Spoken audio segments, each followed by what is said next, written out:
think I started. Okay, great. Thank you so much. All right, guys, then officially welcome.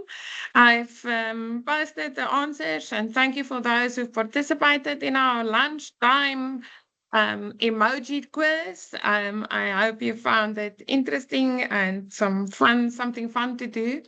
You mustn't all be so serious, guys. Life requires us to have a little bit of a balance, right, between the fun things as well as the more serious and more formal things. That being said, Melanie, over to you for the formal side of higher education. Thank you, Doctor. Right, can you see my screen? Yes, I can. Okay, so welcome back after lunch. I'm a bit worried that you're all going to fall asleep after having a nice lunch, but we will hopefully keep you awake during this session.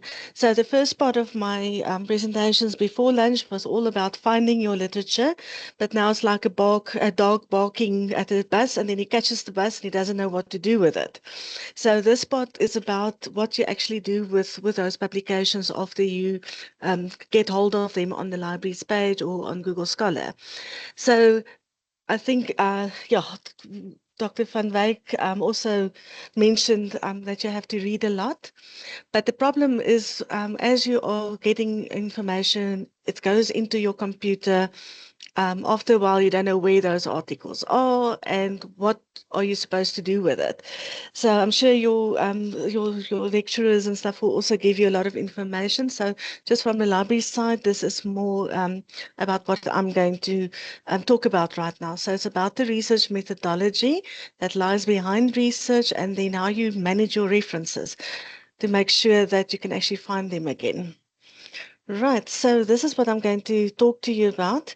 So it is about what is research methodology, and then I want to introduce you to Sage Research Methods Online, which is one of our databases that is really very useful.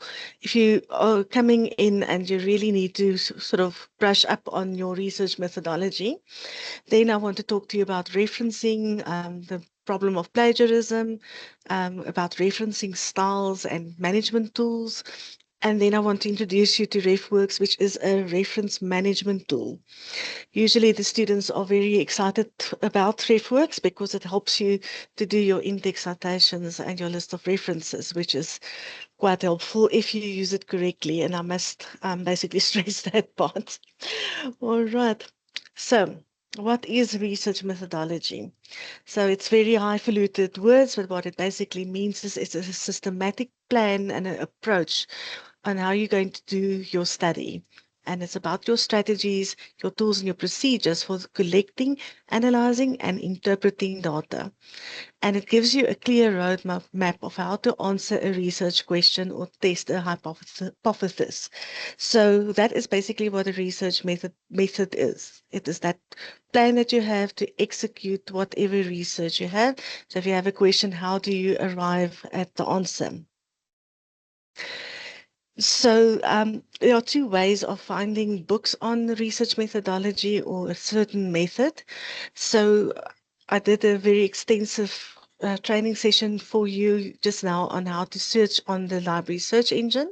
So you can also make use of that specific search engine to find books on research methodology. I'm not going to do it again because I went through this quite sufficiently, I believe, but it's just about the words that you're going to type in to be able to find the books that you're looking for.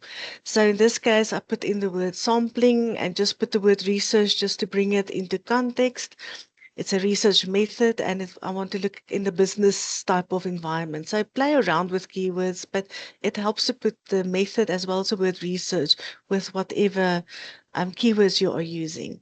And then you limit to books and 5 years. And then you have a list of books. Not all of them will be relevant, but you can see that essentials of business research methods. Spot on, because of the keywords that I'm using. So you can go and play around with different methods and go and see what you pick up on the library's search engine. What I want to show you in more detail is called the SAGE Research Methods Online, and specifically the project planner, which takes you through the whole research process. I'll show you live in a few minutes, but basically you can click on any of these links and it will then display the content related to that specific part of the research process. I've added the steps for you on the PowerPoint just so that you know how to get hold of it again, but this is really valuable information that you will find there. In the overview, they even ask you, why do you do research? So it even answers that question for you. Again, I'm just going to do a demonstration. Here is a link to training material on SAGE research methods with little links all over and videos and stuff that you can watch to really get sort of into SAGE research methods online. Right, I am going to just quickly jump to my PowerPoint. So to get hold of SAGE research methods, can you still remember which button to press? Find e-resources. That is where all our databases lie. So from the A to Z list, I just click on S and I scroll down. Again, there's a lot. There we go. SAGE Research Methods Online, and you literally just click on it.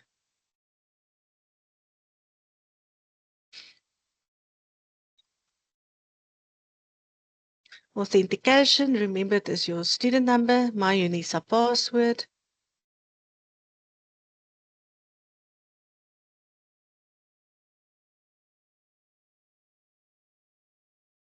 Right, and then you are in SAGE Research Methods.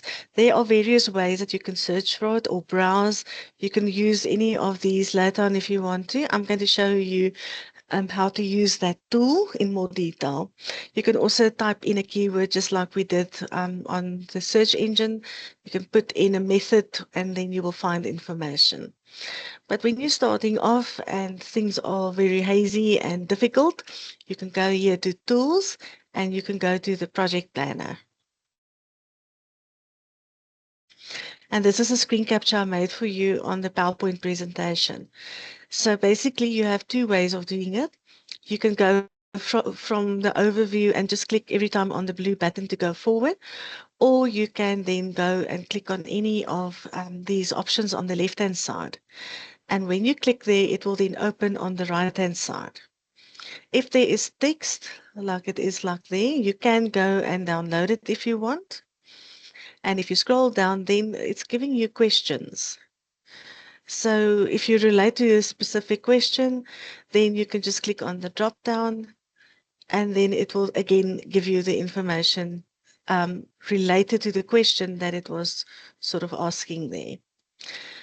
When you see blue hyperlinks, you can literally do a search on action research, for instance, if that is something that you would want to do.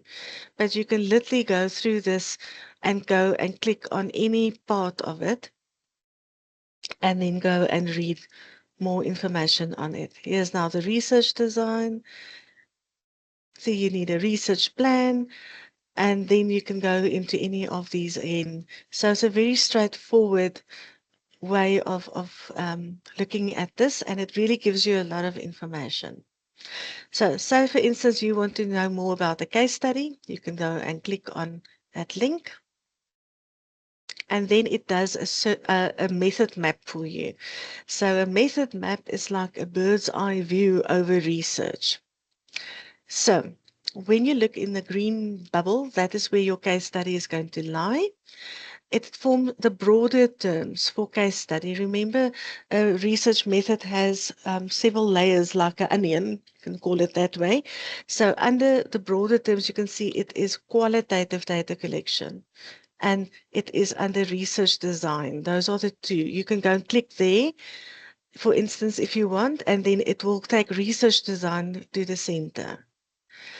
So say, for instance, we want to do conceptual mapping. That is our narrower term. So under case study research, these are the various methods available. So let's say we take concept mapping, we click on it, look what happens. concept mapping is now the green one. That is a method because there's nothing on the side, and this is where it comes from. So if you are happy with, you wanted to see what material we have available on concept mapping, you will see at the top, whatever is in this group green bubble, it will go to the top and say search all content on concept mapping. And that is then where you are going to get a list of books and videos and things that you can have a look at. So it doesn't matter where you click, the same process, you will follow the same process. So on the filters, what is important to know is that we don't have access to all the content.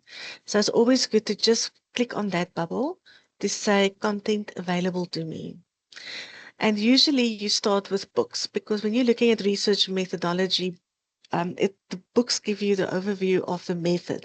When you're looking at articles, it applies a research methodology to a specific article that they published, research that they did.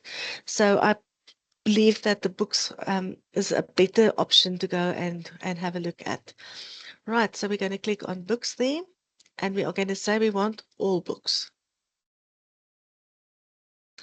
And if you scroll down, you will see that there are disciplines over here. I can click on the plus for that, and I can choose business and management. And if I scroll down forever, there you can see it starts in 1920, which is perhaps a bit old. So I can move it up to wherever I want to look at it. Let's make it a little bit out there. So you decide how you want to put in your limits, and then you click on apply filter. So now you have a list of books on this specific research method.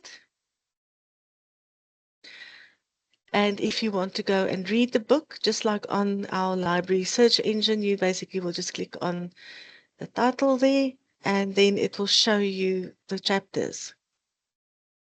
And you can then basically just go and click on any of those entries, and then you will get the full text. And as soon as you're at the bottom of the, let's call it the bin, you will see this appear.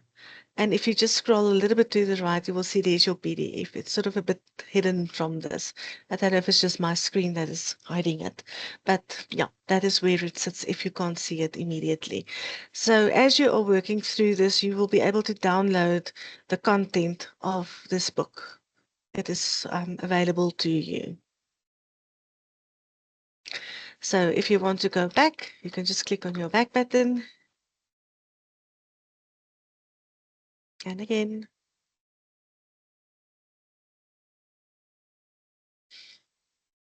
Let's hope it goes back. And there we go. We're back where we were. So you can see how many books are available on research methodology. So this is basically how you are going to use it. You can go and browse and go on. That is not a problem. But this is basically the straightforward way of doing it. There are also things like skills that you can actually watch videos on that might just help you. For instance, when you click on skills, there's like the student success button that you can go and have a look at. And here you will find very useful modules that you can go through. It's like academic writing. We all struggle with that in the beginning. So how you do write properly when you are busy with academic writing. Critical thinking is important for on an honors level. Yeah, well-being, as Dr. Stander also alluded to, research skills, data literacy, a lot of modules here that you can have a look at. So it's really a very useful platform to make use of. And the videos, you will also be able to find some videos. So if you want to go and relax on your bed, you can also open it up on your mobile phone, and then you will also be able to have a look at it. So here, the disciplines, video types, playlists, and you can browse through and actually sit and read on specific issues. So a very versatile and very useful product. And just to reiterate, research methods is where I went to the tools, the project planner. You can also type in your keywords over here, and then it skips that whole process that I showed you. It will then just do a search with a list of publications that you can filter. So yeah, that is all I wanted to show you in terms of the Sage research methods for you just to sort of get the hang of it and then be able to use it. So as I said, on the PowerPoint, you will see there's a link right at the top that will take you to that guide that I showed you so that you can go and explore and play. And the nice thing about the library's database is it can't break. Trust me, I have tried. You can't break it. So don't be scared to just play and put in different keywords and see what happens and explore. That way you get to know the library and its resources, and you don't feel that level of anxiety when you actually go into the library's pages. So, sorry, there's somebody who's unmuted.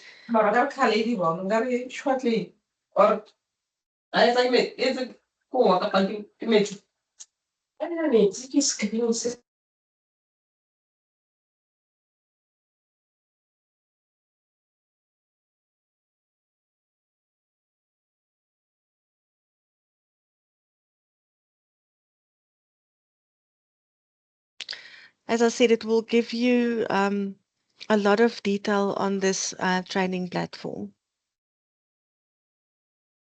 Right. So now we're going into the referencing side of it. So now you have your method, you have your literature, and now you are ready to go ahead and find, and after you find everything, now you need to go and read those publications. As you are reading, it's important to take note of where you found that specific publication, because your lecturer would want to know where you found it. And there's a specific way of how you reference so that it makes it easy for whoever is reading your assignments to know where you found it. So just like I have an address, so let's take my situation here. I'm sitting in the UNISA library. But if you look from a broad perspective, I'm in South Africa, I'm in Gauteng, I'm in Pretoria, I'm on the Makelneer campus, I'm in the Anton Lembede building, level 6. That is my address. So if I tell somebody that who comes from overseas, they will go to South Africa, to Gauteng, etc., until they get to me on level 6. That is my address. Just in the same way, each book and each article or website that you are going to use has its own unique address. And that is what is called referencing. You tell the next person, where did I find that information? So it is important to have a space where you can actually keep all your articles and chapters and stuff so that when you are going to do your list of references, that you have all the details of that book or article. Otherwise, you are really going to struggle. And then you're going to phone around and try and find, I've got an author and a part of a title, and I don't know where it came from. Really difficult to find it then in many cases.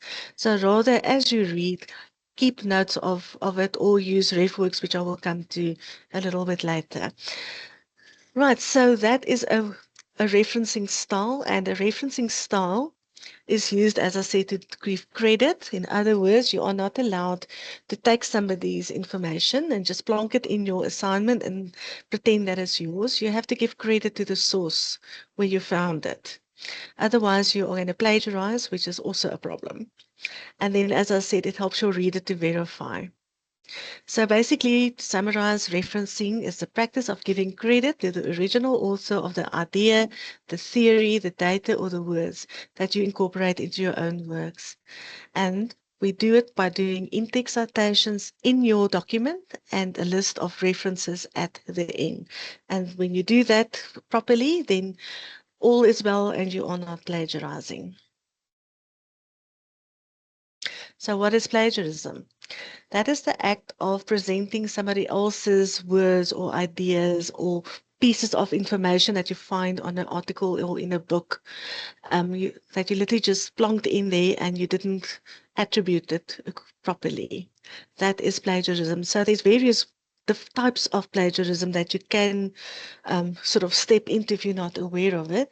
The main one is my usually copying, pasting from from an article onto your document, but there are also various others. And due to time constraints, I'm not going to touch on all of them. You're welcome to go and read all of them. But ghostwriting, where somebody else submits on your behalf, is also plagiarism. Just keep that in mind. Right, so you're welcome to have a look at that later.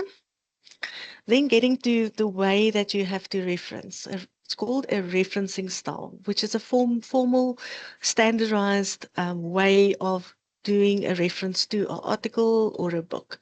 And popular referencing styles are like the Harvard referencing style, which business management uses, the APA that the industrial psychology and human resource management people use, and then there's others like the MLA or Chicago.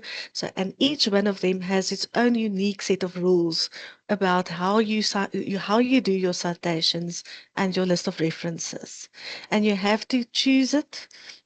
As I said, in business management as Harvard, and do it as I'm going to show you the guide where you can see how to do it. Before I get there, where do you find the information for this referencing of ours? If you open an article, you will usually see that there is the journal's name is somewhere, the DOI is somewhere, volume, the issue, the pages, the title of the article, and then also the author. And those are the things that make a reference to an article. And if you don't keep your PDF safe and accessible, when you have to reference, you can't find this. And that is why we use something like RefWorks to keep our stuff together, which I will get to. But this is where you find the information to reference. Just reverting back to my previous presentation, you see here, this is an article, and below the abstract there you can see the keywords. So you can also use these keywords. So Industrial Revolution, Industry 4.0 is another keyword instead of Fourth Industrial Revolution. So your articles, as you read it, keep your eyes open for that. Keep your eyes open for authors that come up regularly. They are usually seen as, sort of leaders in the field, which is also quite important. Right. So I just wanted to show you how an in-text citation looks like. I've just highlighted one of them, but you'll see them all over. So when you take something from another person's publication, this is an in-text citation, and it is guided by the Harvard referencing style that I will show you in a few slides. So you put those in-text citations everywhere where you have taken information from somebody else. And then at the end, you will have a list of references, also according to the Harvard referencing style, a very unique and specific way of doing it. Just something else that I wanted to highlight, also based on my previous presentation. If you look at the end of an article, you usually see these limitations and future research type of sort of parts of an article, or sometimes called a summary. And in there, they will tell you that future research needs to be done on certain aspects. And that's one of the ways that you can find a research gap. So the more you read, and you read attentively, and you look at this type of clue that you will find in the articles, the easier it will be to really identify that research gap that you can make use of. So in the College of Economic and Management Sciences, we have two different referencing styles. As I said, business management uses the Harvard one. There's a link to it in the PowerPoint for you, and there's the APA if you do need that in future. And this is how a list of references will then look like. So this is the Harvard Reference Management Style Guide.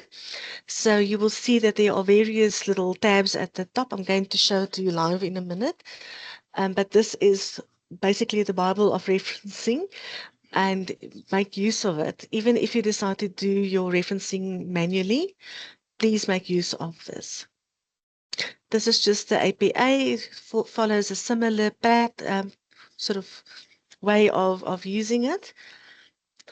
And then we get to reference management tools, which I will then come back to in a few seconds. I just want to show you on the library page how you can get hold of those library guides. So again, on the library homepage, you click on library guides,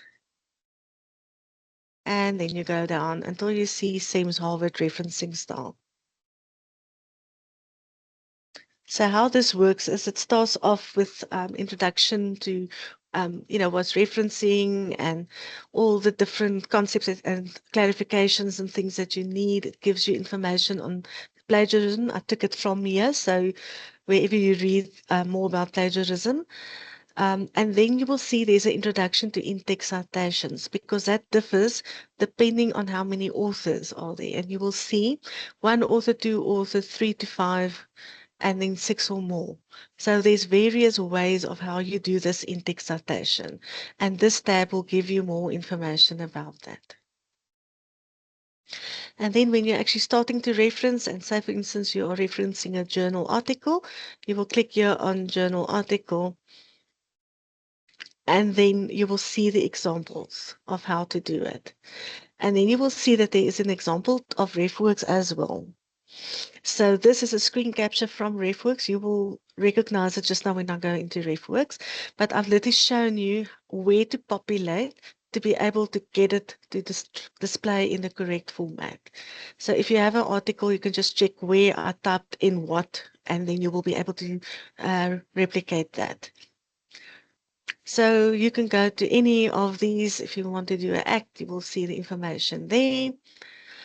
So yeah, this is really your one-stop shop for your referencing to make sure that you do it correctly. Are there any questions on the Sims Harvard referencing style or referencing in general? Alton? Yes, thank you. Just on the APA 7th edition or 7th style referencing, I just personally find it a bit of a challenge when it comes to referencing journal articles that you find on the website that doesn't have that DOI. I think it's digital object identifier code or link. So my question was just, now I'm on a scholarship article, it doesn't have this DOI HTTPS kind of reference. Yes. Now I need to obviously put the URL reference to show where I got the information from. So my question is just what you have on the screen now, do I just then add on the pink area where you've got your mouse cursor now, do I just then add a copy and paste the full URL of that general website if it doesn't have the digital object identifier? Yes. Yeah. So what happens is if you have a DOI, then you will put it in like this. But if it doesn't have, because not all articles have a DOI. So if it doesn't have a DOI and you found it on the web, then you will put the URL there instead of the DOI. Full URL. The full URL, yeah. Okay. Because remember that the person must be able to go there. So it must be the link that will take them to that publication or website where you were. Okay, so why I mentioned the full URL, because if I remember now for our first assessment for the HEMES, on assessment 1 part B, there's a couple of references listed that we can access to assist with the assessment of the assignment. And I noticed that when you click on the link to open the actual journal article, that whole URL is not the full one. It says Google Scholar, like it will start with some description and then it goes ... and then it says, Google Scholar. So that's my question was, yeah, that do doesn't I need to sound look at the whole thing? Because that's the confusing part for me. Yeah, it doesn't sound like the correct referencing way in any case. So my suggestion is open the article and then use the URL at the top. When you have that actual article open, use that URL. Because if it has Google Scholar, if it has Google Scholar in the URL, it's not the right URL to start off with. Yeah. You must open the PDF or whatever and then use the URL there. Some of the websites they call it a permanent link or something like that. If it has something like that, use that for your URL. Okay, I'm just on the chat. I'm on the chat. Just going to give you an example as to what it looks like, because it still opens when you click on it. It's just that my confusion is Is that the correct way of doing it, or do I just go and copy the URL? No, it's not the correct way. That Okay. URL, I would go and click on it, and as I said, when the article is open, the PDF or whatever, or the website, use that URL. That is not the correct way. Google Scholar mustn't be part of that. Google Scholar Okay. is just a search engine. It is not the place where you found that specific article. Okay, but even though you click on it and it still opens, Yeah, it's just a hyperlink. But it's not the correct way. look Okay. look where it goes. What is the URL at the top when you click on that link? Because that would be a better link to use. Okay, understood. Thank you.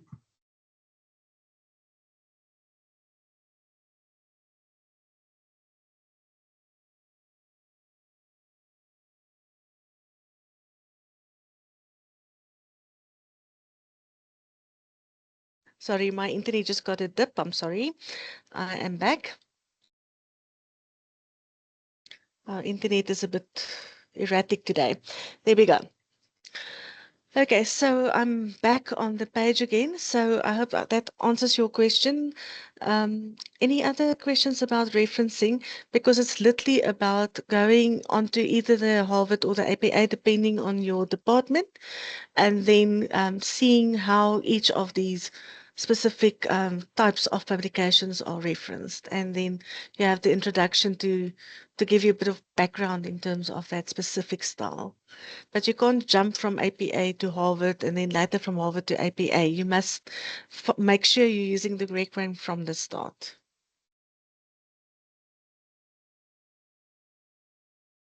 Right. Sorry, I've got another screen open. Are there any other questions, Dr. Stander? If you can please just help me.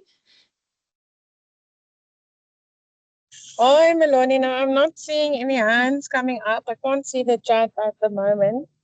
But there is a hand. It's Dr. Metz here.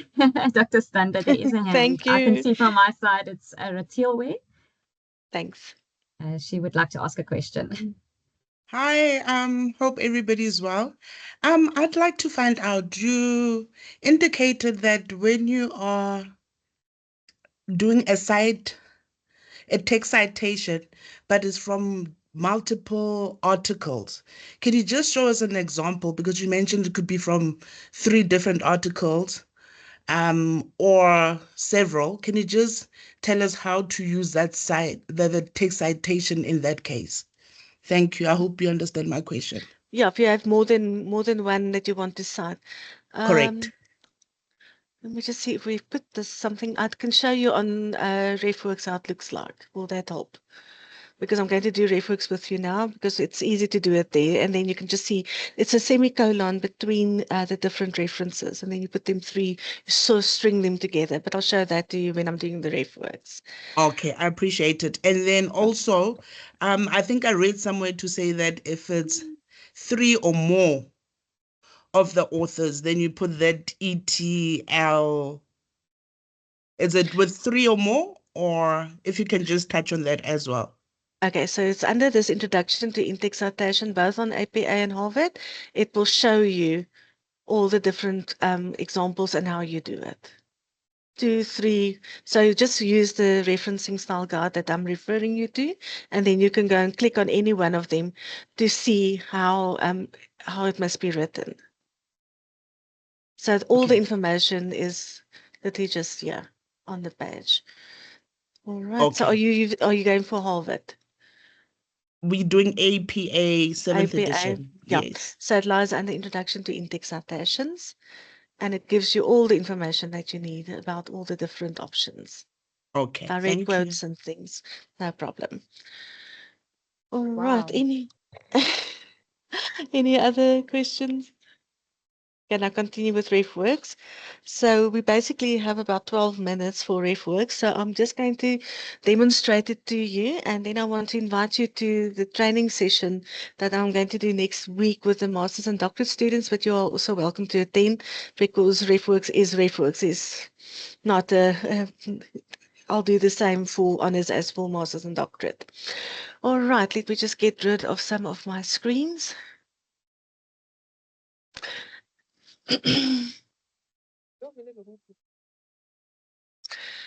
Okay, so you have a choice to either do it manually. In other words, you're going to use that SIMS, Harvard, or APA style, and you're going to follow that. And if you have a reference, you are going to then type it out precisely as you see it on that guide. But now we have reference management tools that makes your life a little bit easier. It's not foolproof, so you always have to double check everything, and there are a few errors on it. So you have to just scrutinize everything before you submit. But it takes away about 80–90% of your manual labor to get those references correct. So a referencing management tool is basically just a software application where you create an account, and it helps you then to do your in-text citations and your list of references in SIMS Harvard or SIMS APA. So you get different tools. RefWorks is the one that we subscribe to. We have a few licenses for EndNote, and then Mendeley and Zotero are free tools to use. And RefWorks has the SIMS Harvard and the SIMS APA template inside of it. So you choose it, and then it's supposed to generate it correctly for you. This is just for your information later on. This is the link to go to RefWorks, because you have to create an account. That's the first thing you have to do. So your MyLife email account gets in there, and you will create your own password. So the first thing you need to do is to go to that link and then go and create an account. It will send an email to your MyLife email address. You have to verify your email address. That is the authentication system. And then you will have access to RefWorks. Here is a training link that you can also go and have a look at.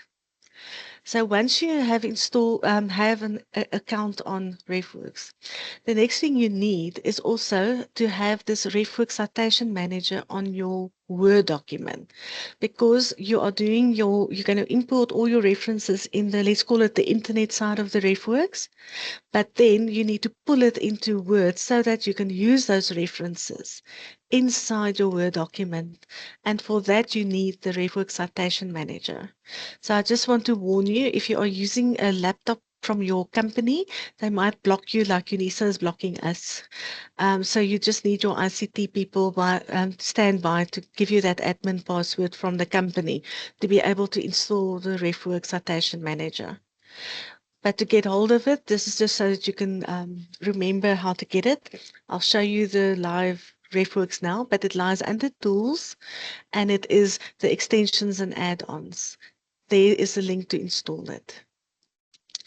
And once you have done that, it literally puts your RefWorks that is on the cloud here in that right-hand side of your Word document, so that you can use them to do your in-text citations with.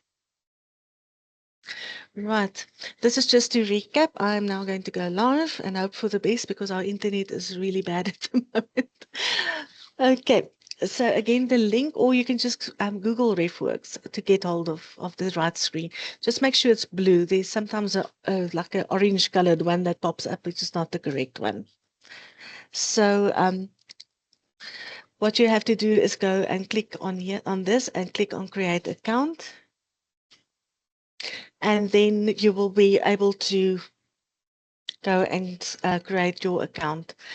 Sorry, my RefWorks, because I'm logged in, it pulls me in automatically. But in any case, when you click on the account, it's going to ask you for your email. And then you will then just type in your MyLife or your UNISA email. Email will be sent to your email address. You click on that link, and then you finish your registration process. You can also give it your own unique password. It's not connected to anything UNISA-wide, your password.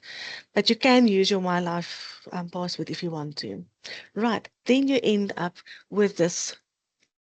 So this is how your screen is going to look like. There's nothing in here because I haven't added anything yet. So even if I go to all references, there's nothing here. Right, so your first step will be to add your references. So remember now my previous presentation, you found those articles and you downloaded them on your computer. Now from your computer, you need to put them in here. To do that, you will say add, and you are going to say upload document. So what I usually do is I have a RefWorks folder that I make use of when I download my PDFs. So as I see something, I put it in my RefWorks folder so that at the end it lies on a folder that I can easily access. I've noticed students have like millions of different places to go and find their articles. Having one place, putting them in RefWorks and then deleting it really helps, because then you know those articles are on RefWorks. Right, so let me just do that again just so that you can see. So I say add, I say upload document, I go to my RefWorks folder, and now you can select all of them like that. You can select some of them by holding down your control. You can do that. If you want all of them, you click on the first one, hold your shift and down. And then when you have identified the ones you want in, you click on open. And then you will see them coming up like that. I'm just going to my other project where I already did it because my internet is very slow. So once I've uploaded, that blue bar is going to go away, and you then have your references in here. So as time goes by and you add more references, it is going to happen that you have duplicates. So the easiest if you to remove your duplicates is to go here and you see find duplicates. You have two options here, so I'm just going to do exact match, but you can also do similar.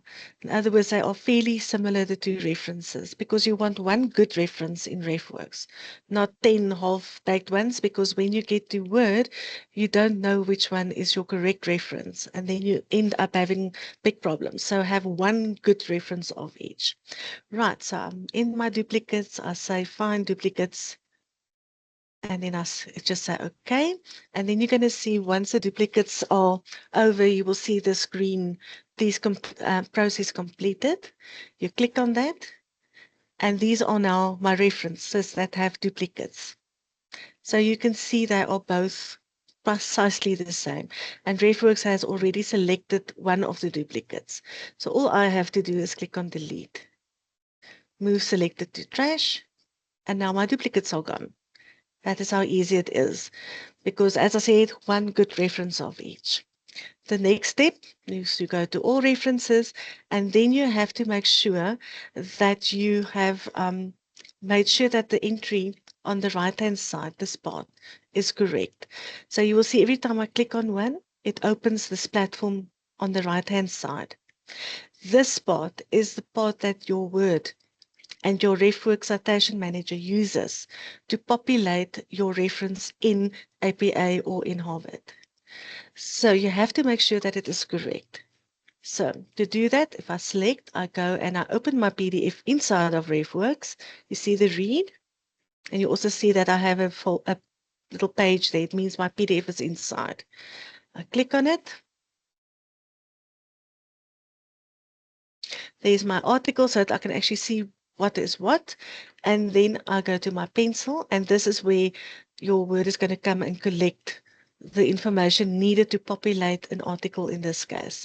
So I have my PDF open. I can just check. There's my article, the author. I wouldn't put in an editor if it's an article, so I will then remove that.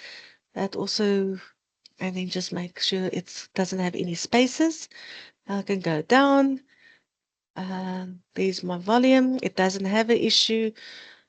There's my DOI. That is a standard that searchproquest.com. It doesn't appear on when you generate it, so don't stress about that. But if you have a DOI and a URL, remove the URL. There's your journal, the page numbers, everything looks hunky-dory. It is electronic because it has a DOI, and then when you change anything, you click on Save. Now I know that this reference is correct. When I go back, I say all references, and then I will work through my list like that until I know everything is correct. I want to show you an incorrect one. I'm not going to change it now because I want to help work with it on Word. When I click on it and I click on the pencil, you will see that when you are referencing a book, you must not have the first edition in. It's only from the second edition, and you only put the number in there. You don't put page numbers in. So that is going to give a problem when I use it. So that is why it's so important to fix it before you start referencing and doing your reference list. I'm going to leave it like this so that I can show you on Word. So RefWorks has various options. You can, for instance, put things in folders. If you say add folder, say for instance you want to put your assignment 1's articles in one folder. I can, for instance, call it assignment 1, for instance. And then I can go to all my references. I can select the ones that I want to have in that folder, and I can assign it to that folder. And I apply it. So instead of having folders on your computer, you can make folders on RefWorks, and it's easy to find it. And you also have a search option over here so that you can easily find your references. Right, so you can create a bibliography inside of RefWorks as well. There's only 12 at the moment, so I'm just going to render it and see what happens. So I'm going to click on create bibliography. And this is quite important. You see there it says Thames Harvard referencing style. You must make sure that you choose the correct one, APA or Harvard. How you do that is if you click on the drop down, institutional styles, because those are the ones that I created. And then let's take Harvard for now, select it. And then you see Thames is there, and then it will then display in Harvard. And you can copy that and paste it into your assignment. So you can use RefWorks halfway. You don't have to use it with Word if that is a problem for you. Okay, I see I'm screaming. Let me just put that down. Dr. Stana, can I continue for 5 more minutes? I'm nearly done. Okay, I'm just going to... Yes. Dr. Demetria, Dr. Stana just had to pop out for a minute or so, but you're welcome to continue for another 5 minutes. Okay, 100%. All right, so then this is how you can do your referencing inside of RefWorks. I'm now going to jump to Word. Let me just open my Word document quickly. There we go. Just going to start with, so I've already populated one just so that you can see how it looks like. This is done with RefWorks. So what is important is that you download RCM, and on the PowerPoint I showed you where to find it. You have to open it here, and then it's going to pull your references from your RefWorks into this little space. And this information is now going to be used to populate the in-text citations. If you hover over, you will see that I've already populated them like this. And then this is the list of references. I'm just going to, from that question about the 3, if you want to string them, I'm just going to show you how to do that. So if you select a reference on this page like this, you will see it brings it up like that. But if you want to have 2 or 3 of them, all you do is you select them from here. The ones that you want to cite as, for instance, 3 different places of citation. And then after that, you say insert citation. And then it will pull it up like that with a semicolon in between. And it will also then populate your list of references. I'm going to show you how to do that. I must update my platform. This morning when I opened RefWorks, I changed a lot of things. So it was like, okay. In any case, I can still show you how to do this. First of all, your citation style. Just like I showed you on RefWorks, you have to change it in your Word as well. So if you click on those 3 little lines, you click on your citation style.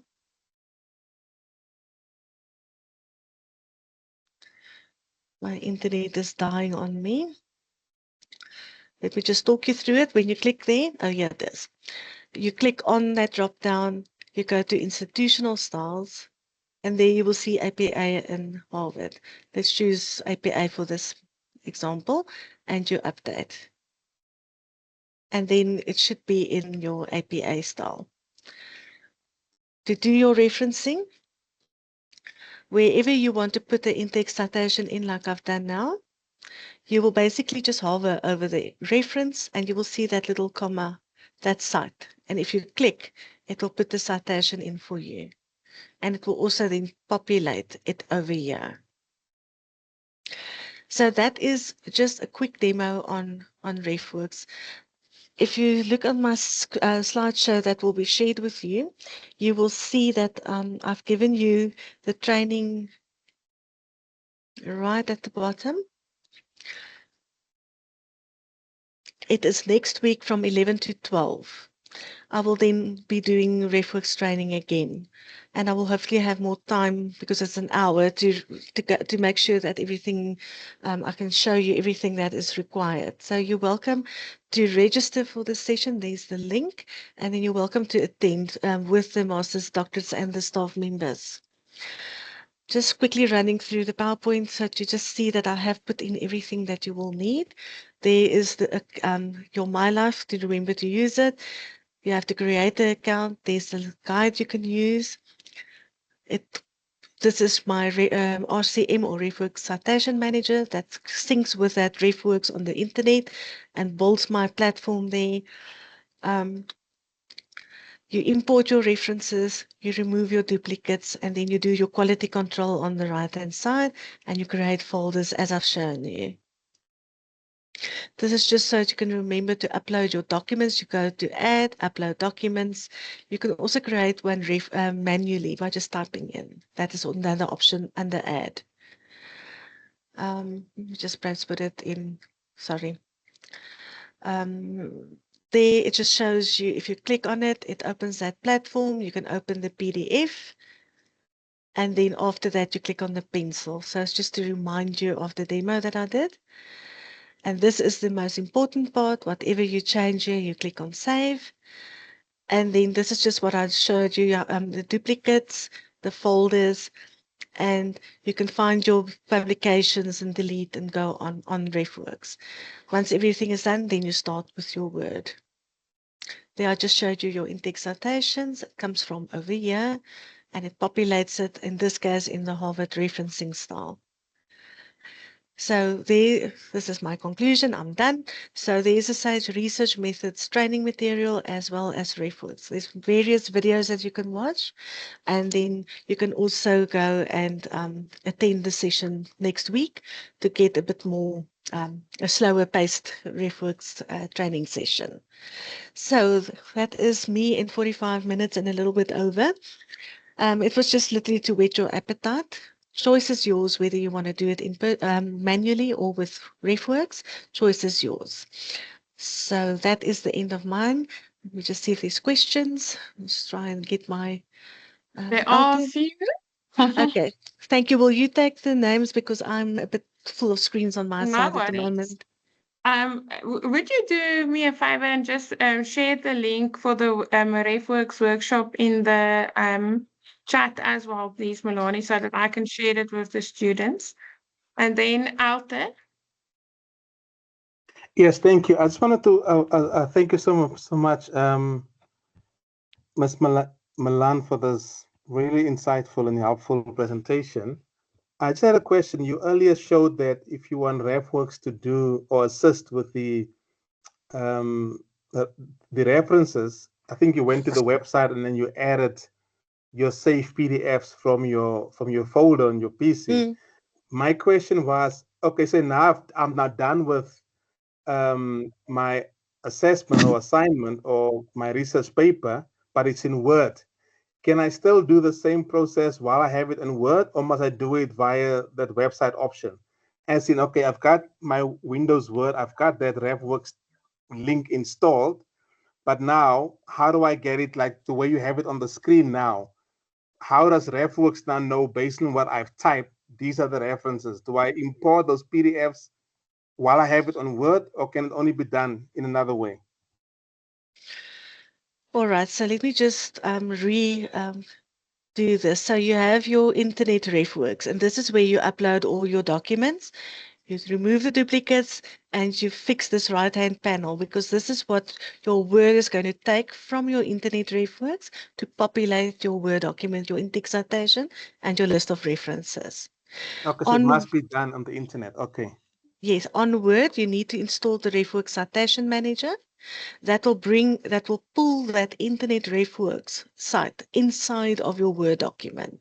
So that when you want to cite, all you do is you go find the reference. My internet is really slow, but you basically use that little cite commas to put the in-text citation in. So it literally pulls it from that internet site, that RefWorks site, in here. Okay. Yeah. As I said, my screens are now all in my car. Yes, it's not working as it's supposed to. But please attend the training next week where things will go better, because I now need to see what has changed since yesterday on the page. And then we can redo the session, but the basic principles obviously will still apply. Did I answer your question in terms of the website and in pulling it in here? Yeah, because I was just a bit confused as to how does Yeah. the Windows Word now know where to get these documents from. I Yeah. thought you do it in Word as well, but it seems like it's a two-step process. It's 2 steps, yeah. So you have your internet site where you put your references in, and then as you write, you are going to use this panel. This is your RefWorks. It just populates inside of Word so that you can make use of that in-text citation to be able to get it in. And Okay, and then I'm assuming if you're working on different papers with a RefWorks, there's like different ways to not make sure that these references are getting cross-eyed, if I make sense. no, it won't get cross-eyed if you, for instance, have folders. You make a folder for assignment 1, assignment 2, or whatever. I see. Okay. And Okay. then, yeah, on your Word document over here where it says all references, you can go to assignment 1 and it will only show assignment 1's, I the 2 that see. I put in there. Yeah, Okay. Thank you. you're welcome. Pull me in. Oh, Melanie, there was another question, but I think I addressed it, and I would just mute them all here in the chat that came up, where students asked, how do you reference RefWorks? But RefWorks is not an AI. No. Yeah, so you don't need to say or declare that you used RefWorks. No, it's just a tool. It's to make your referencing easier, because the APA, SIMS APA and SIMS Harvard is a template lying inside of RefWorks that gets populated by your reference to display correctly. So it's just a tool. It's not something you have to declare. Any other questions before we wrap up? I will send the PowerPoint to Dr. Stander for distribution. I've put the training. Yeah, thank you for. I will put the honors in. Just give me a few minutes to change the registration page, because I actually wasn't going to invite honors students, but I think it might be a good idea. So I will change the honors on the registration form, or perhaps just use the other option that is there. Yeah, I think that might work. Just put in honors on. There's a other option. Just do that. All right. Anybody else before we conclude? See Alton's hands up again. Alton? My apologies. I forgot to take it off. Oh, no Hold on. worries. Okay, cool. All right. Alright. I want to try something before you go, Melanie. I want to take a class photo. So, and before we get the other lecturers on. So I'm gonna see if we can do this. If we can. Okay, there we go. We're changing the mode to a together mode.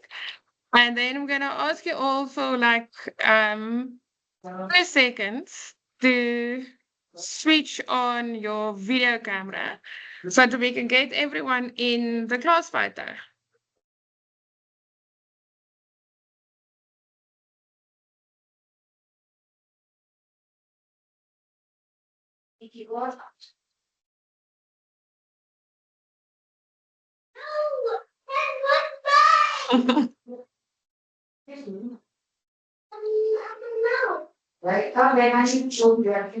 Sorry, doctor, you mean the students or only you guys? Students, staff, everyone. So everyone that's here, we can send it to the newsletter for the university. So we have online classes.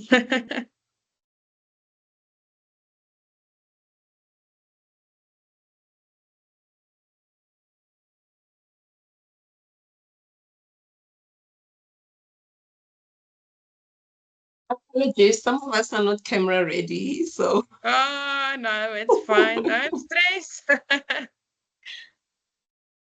Okay, I'm going to give 2 seconds and then I'm going to take the picture. You ready? I thought you were done. No. I'll switch my camera on, but I can only see my background. I can't see myself. No, it's fine. We'll tell you when we see you. Okay, here we go.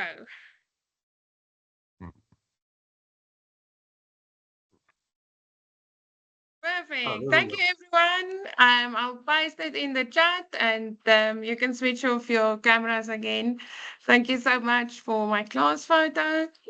And then over to you, Dr. Demetz.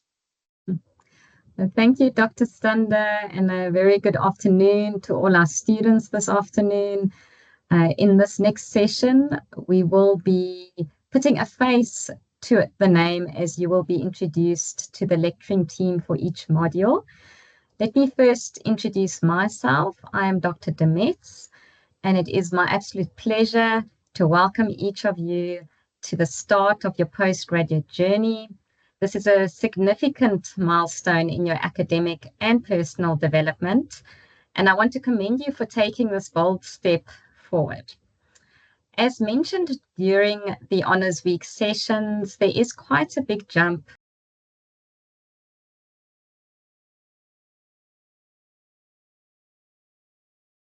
started early on creating a study plan and developing an effective learning strategy for the year. While the road ahead may be challenging and demanding at times, you are not walking it alone. You have a strong support system in your lecturers, your supervisors, and your peers. And please lean on one another, stay connected, and don't hesitate to ask for help when you need it. Now, we will be introducing each of the modules in the order that they appear on the agenda. And as I hand over to the module leaders, I will ask the module leaders who are attending to briefly put on their camera when it's your turn while you introduce yourself so that the students can see your faces. So we're going to start first with the module HR Buzz 83, and that's Dr. Stander and Mr. Mashehu. I'm going to hand over to you now. Please put on your cameras. I know everyone has seen Dr. Stander already. She's had her camera on all the time. So I'm going to hand over to you now. Okay, cool. Today I am delegating to Kagiso in the front of the room, and he will introduce the module to you. And yeah, cool. Good morning, everyone. Nice to be with you today. My name is Kagiso Mashehu. I work together with Dr. Stander in HR Buzz 83. But it's not only two of us involved in the module. Still have Dr. Nadia as well. She's helping with us. We also have Prof. Sudas, which we will probably interact with her as time goes. And we have Miss Yolanda Makobela, who help us with admin stuff. So that is the team that makes HR Buzz 83. In HR Buzz 83, we teach students about research in business management, basically preparing you for the next level, which is masters. In this module, we are going to group you. Already, we've done that. I think most of you have seen that you have already been grouped. At some point, maybe it might be less or it might be more, and you will work as a group. And what is so nice about that is that working in those groups, they actually give you some soft skills in terms of working with people from different region, different background, different languages, and even different nationality. You learn how to interact with them, how to solve problems with those dynamics involved. In this module, this year, we're going to have quite a number of assessments that we need to do. It's just going to be very short ones, but it's a lot of them. Just to get us working and solving problems. In this module, we actually more focus on real problems, not just academic problem, but we look into the real problem in the real world and we put it into academic field. And more that I can say, as you're going to work in the groups, there definitely going to be challenges, more especially with members who are not participating. Some, they simply just vanish, but we'll solve it. Sometimes, different people from different background, you will have those not being able to work together, but we'll try together to handle all those kind of things. I think look forward to meeting those members in your team. Look forward to working with us, and let's work together more politely. And definitely by the end of the year, we'll definitely produce something more tangible, and we'll have a more knowledge in terms of how research is done in business management. And hopefully you'll get that 60% average, and then you can register for a master's next year. Thank you so much. Dr. Stander, you can add some.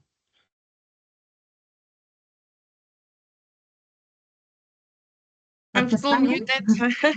My coffee is in my mouth. No, there's not really much to add, guys. This module is gonna stretch you. So yes, we have a lot of small little creative assignments. The idea is to take you through the process. The idea is to stretch you a little bit, to take you to different level than you were before you started the module. And my motto is always, when you enter HR Buzz 83 and you exit, you're going to be two different people. And I hope that between the HR Buzz team, Kagiso, Nadia, Prof. Nisha, Yolanda, and myself, that would be for the better. Thank you. Back to you, Nadine. Thank you to the HR Buzz 83 team. The next module is the MNG 4801 module. That is my own module.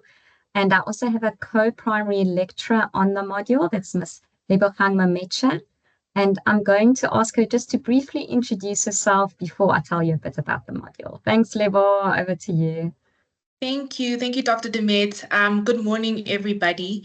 Thank you for attending the Honors Week. I've seen the comments. We've all seen the comments that it's been insightful, and we're very happy that students have enjoyed it. My name is Lebogang Mamecha.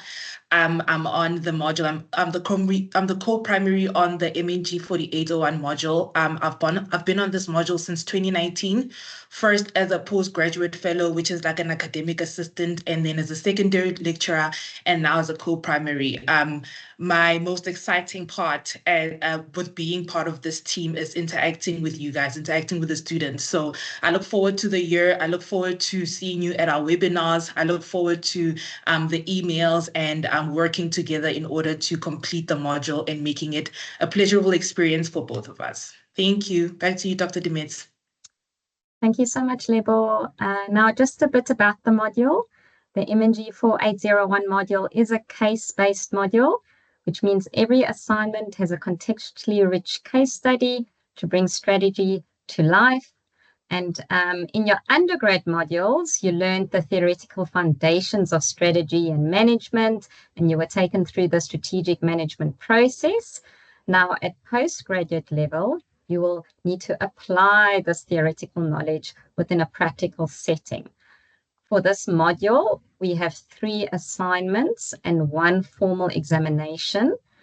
And we will take you on 3 different journeys for your formative assessment in the form of 3 different case studies.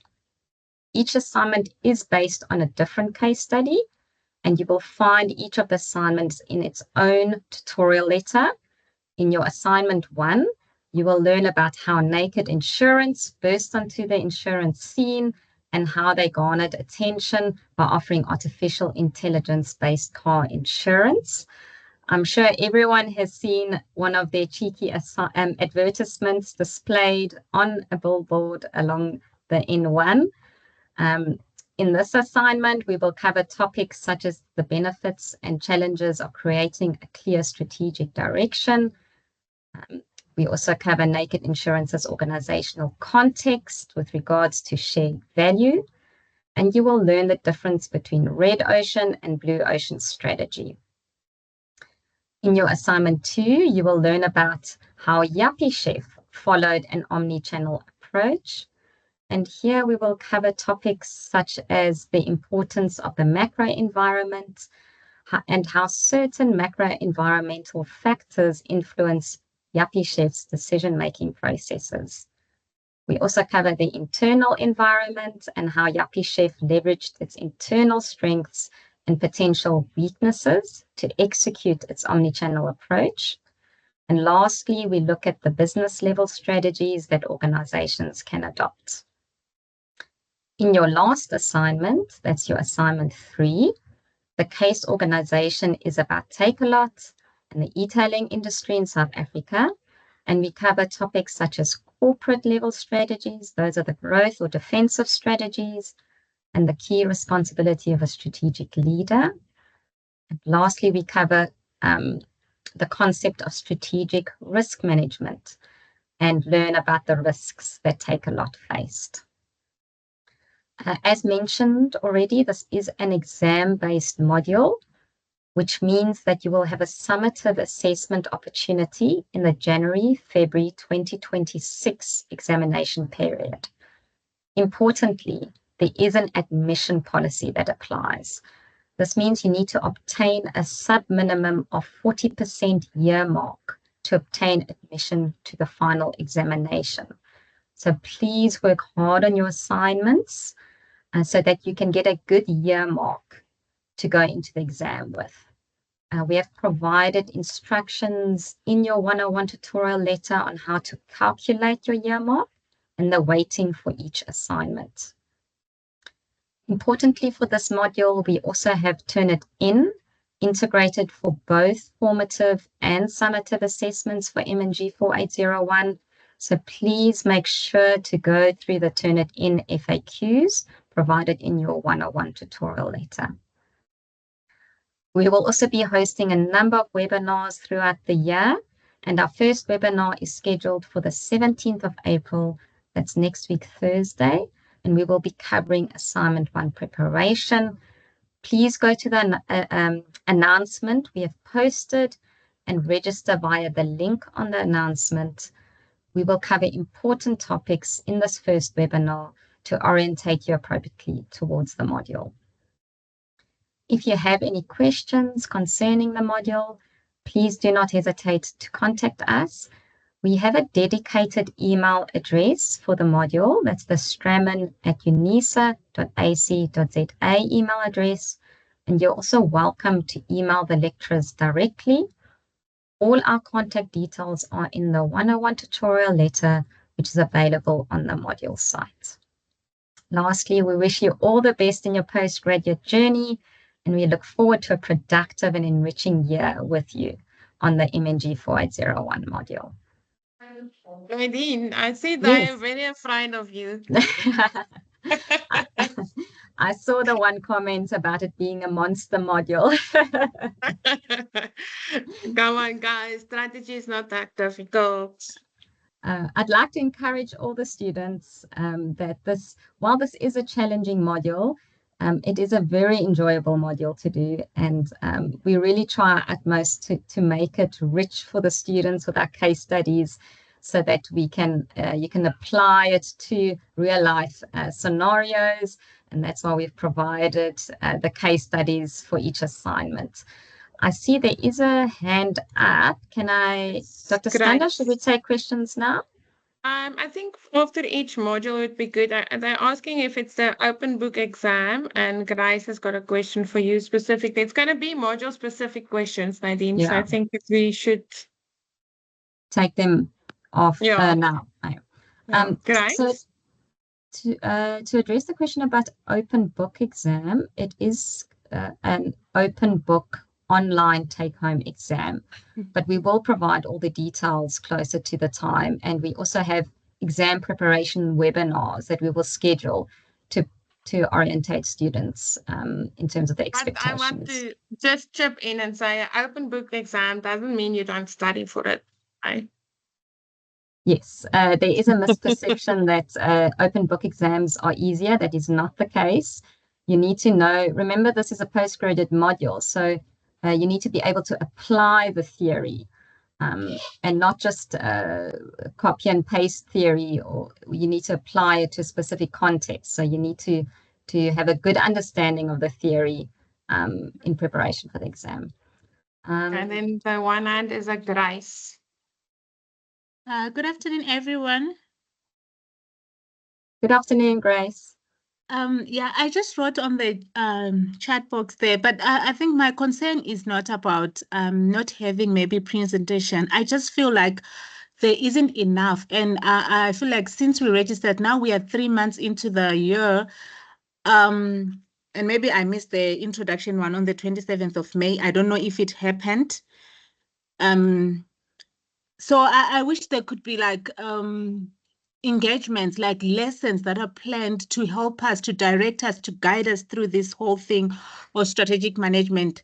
And I think maybe my frustration also comes from having felt the module before and now having to redo it again. And I'm still not sure. And I feel like I can't contact the lecturer to just say, please guide me through everything. It's like I'm asking for a lesson that could have been thought of and presented to us just to guide us through the work. Yes, Grace, we did have webinars throughout the year last year, and we have already listed the webinars on our module site for this year that we will be hosting. And we do webinars for each assignment as well as the exams to prepare students. So just make sure to attend those webinars and to register for those webinars. We also make the recordings available afterwards. And we do encourage students to reach out to us if they need help. We are easily accessible by email, so you are welcome to arrange a one-on-one Teams meeting. I have many one-on-one Teams meetings with students throughout the year, so please do reach out to us if you need additional assistance. Oh, okay. And sorry, the first webinar of 27 March, did it happen, and is there a recording already on the site? No, so that one has been moved to next week. We were waiting for the Honours Week dates to be finalized as we first host the Honours Week, and then we have the orientation session for MNG 4801. The reason why we do start the webinars a bit later is because registrations are until the end of March. Okay. So ideally we want to wait for all the students to have registered, and then we host the webinars. Okay. Okay, ma'am. Thank you. You're welcome. Don't see any other hands up. No, you can go on through the list, Okay. Nadine. Thank you. Thank you. Then we're going to move on to the next module, that is MNG 4804. And I'm going to hand over to Mr. Mamabola and Ms. Maziza. You're welcome to unmute and put your cameras on to introduce yourselves. Thank you.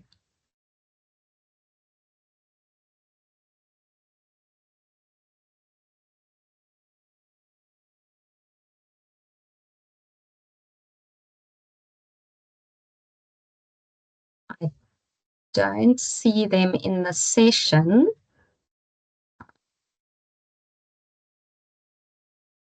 It's fine, Nadine. Okay, then we will move on. If they join us a bit later, then we'll go back to that module. Cool. Thank you. So we're going to move on then to ORG 4801. That is Ms. Mutsai and Ms. Ngwenya. Are they here? I see Ms. Ngwenya is here. You're welcome to unmute and show your face to the students to introduce yourselves. Thanks.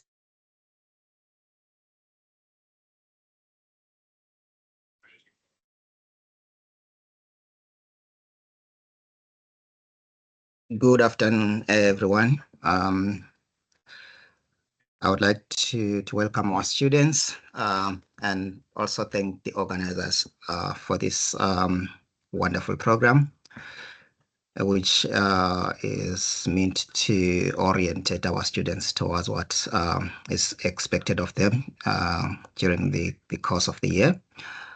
I thought probably Memutsai was here. Okay. But anyway, if she's here, then she's going to introduce herself. What I'm going to do, I'm going to share a few slides. Let me just see, just a moment.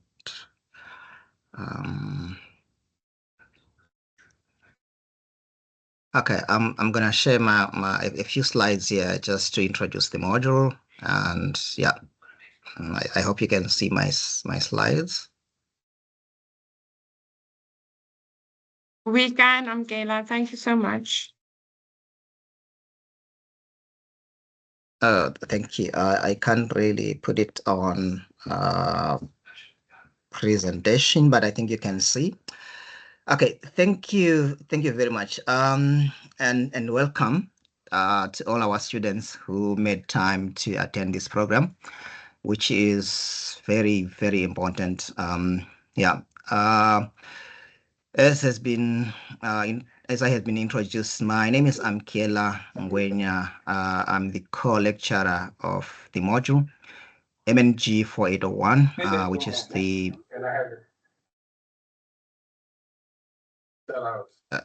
You might hide my sister. somebody's unmuted. That's fine. I've muted them. Thank you, Amkela. All right, thank you so much. The module is all about organizational change management and renewal. And it's an insightful, interesting, exciting module like every other module in the qualification. So we welcome you, and yeah. So you as a student, really, you made a choice and the right choice, not only for the module but for the qualification for the honors degree in business management. It's critical. It's important. Business is important in our society, in our economy. So we need those. We need skilled and knowledgeable people to manage those enterprises. So those enterprises, you would know and understand and even appreciate that they are not static, and hence change management comes in. So the module is all about change management and renewal of organizations. Okay, and just a moment. Let me just try and see. Oh yeah, okay. All right. So as I indicated, you made the right choice to register for the module or to take up an honors qualification in business management. So what is the module all about? So okay.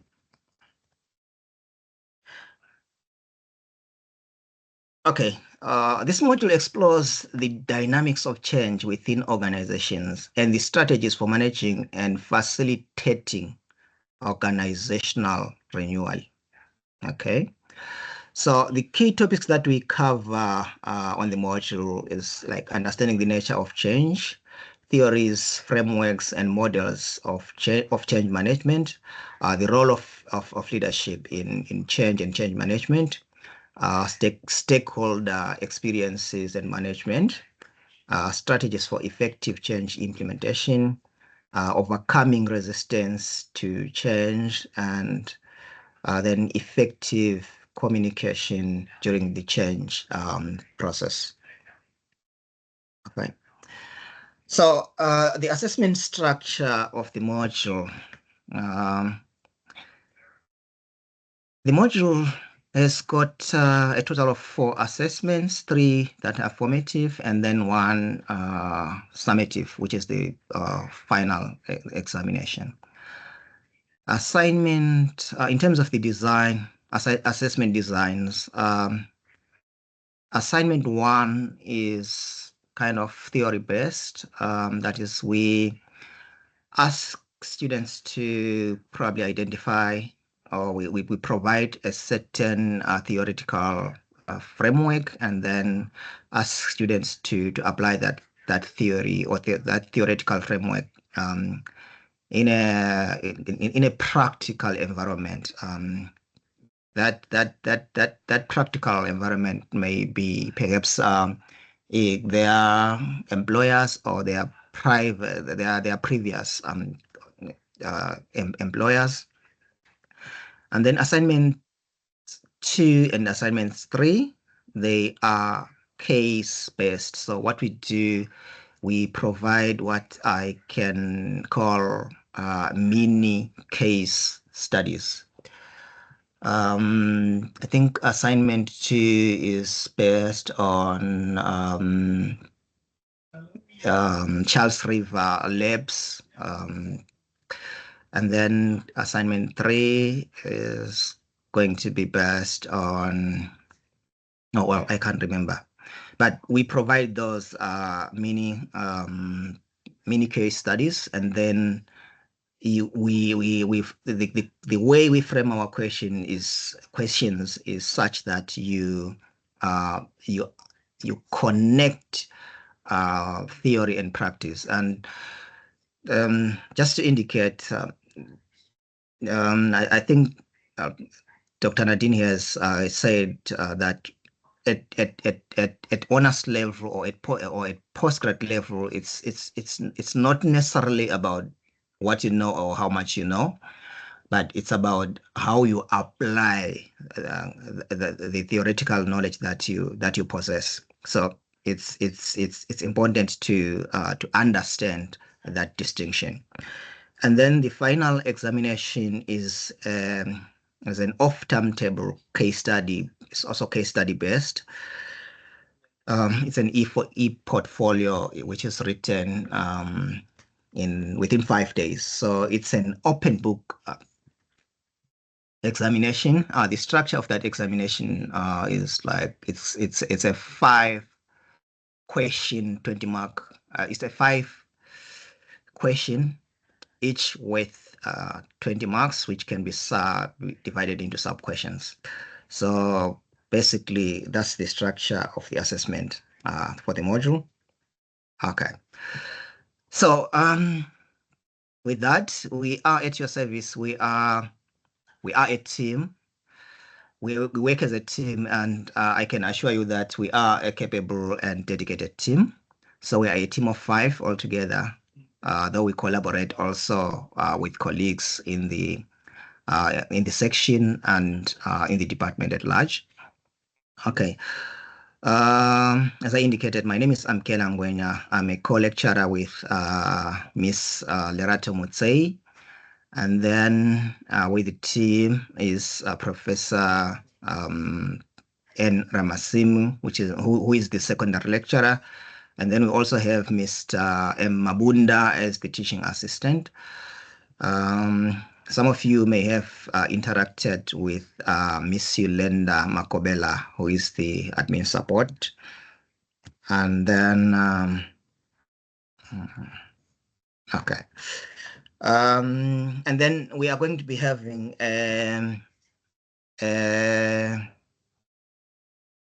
of an orientation day or an orientation session for the module on the 16th of April, that is next week, Wednesday. So you are invited to attend. It's going to be after hours between 6 and 7.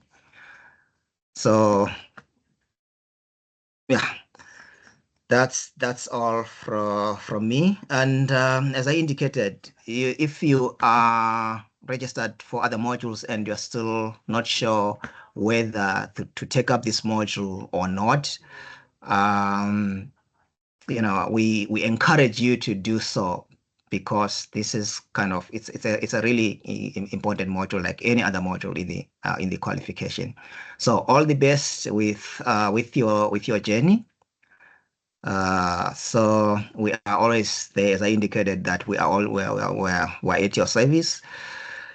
We have an open door policy, so we do engage at a collective level and as well as at an individual level. So we invite you to tap into the skills and experiences of the team.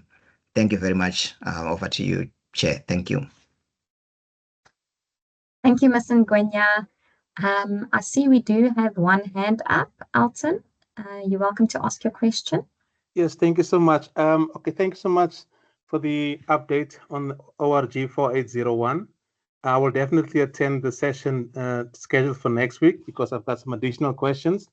But just for now, while I have you on the call, and I think this is relevant to students who just finished last year their degrees and are now on the honors journey, and I'm not sure how much you can tell us now, but for assignment 1, it says, identify an organization that you are familiar with, current or previous employer, and then building on to answering the assignment. So my question is, if you're fresh out of completing your degree and you're doing your honors now, you have not worked before, how is that going to help you if the first question is, identify a company you're familiar with, whether you've currently worked for or previously worked for? Okay, thank you very much for that question. I think in academia, some of the things that we do, we make some assumptions, but then we also, in making those assumptions, if there are questions around what we do, we are there to assist. So the assumption is that even if you are not working or you have not worked, but you have been kind of part of an organization, it can be your school, it can be an organization like a church. But if you really want to know more how best you can approach that kind of a question, if you have not really have been in that kind of a situation, you are always welcome to reach out. Then we will provide guidance on that. I hope I answered your question. Yes, thank you so much. Thank you, Alton, for your question. I don't see any other hands up. We're going to move on now to the next module. That's HMEMS 80, and that's Dr. Bekwa and Ms. Murabi. I'm going to hand over to you now. Thank you. Thank you. If possible, can I also have sharing rights? I'm going to be very short, but I had something prepared. Yolanda, would you kindly give sharing rights to Dr. Bekwa? Thank you.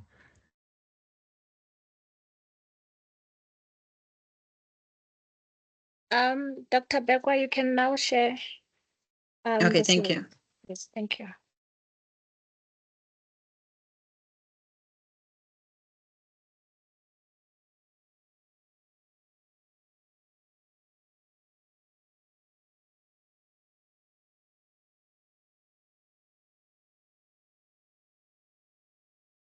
Thank you.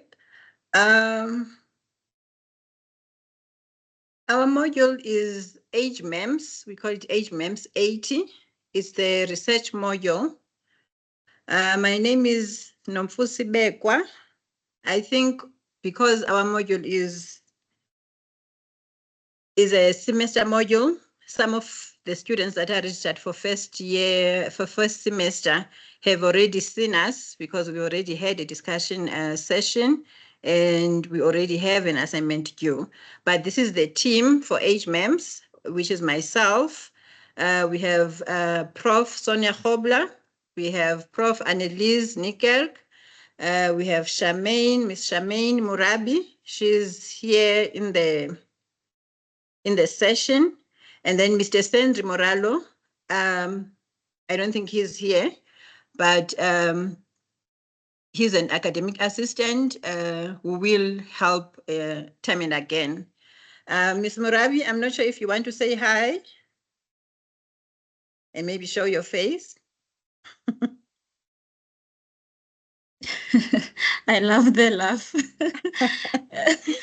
Okay, let me just show my face. I'm not sure. Good afternoon to everybody. My name is Ms. Charmaine Murabi. I'm also involved in the HMEMS, and Dr. Bekwa will also run you through what our module entails, and we wish you all the best in your academic endeavors for year 2025. Thank you. Thank you, Ms. Murabi. And then we also have, I think just before I pass, Mr. Sadiki, are you still in the room?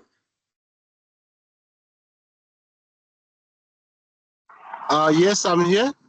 You can show your face if you want to, but Mr. Sadiki is no longer with Age MEMS fully, but we always claim him and he always attends our session. So he's here just as part of our guest because he's always around. He's in another position now, but he knows Age MEMS. He's been involved for a number of years.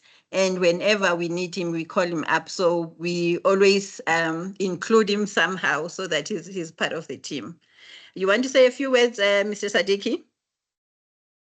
I'm here for moral support, Dr. Becker. Thank you. Thank you. Okay, so this is the team, and we usually say we want to introduce the team members because we know that there are people that keep on contacting students. I think that was covered already yesterday. But if you know the team and you keep the names of the team, then you will not be scammed by other people that come from outside, or they say they are service providers, or they say they are tutors. Because if you can see us from this list and you know our names, then these are the people that will contact you, and they will contact you via the announcements.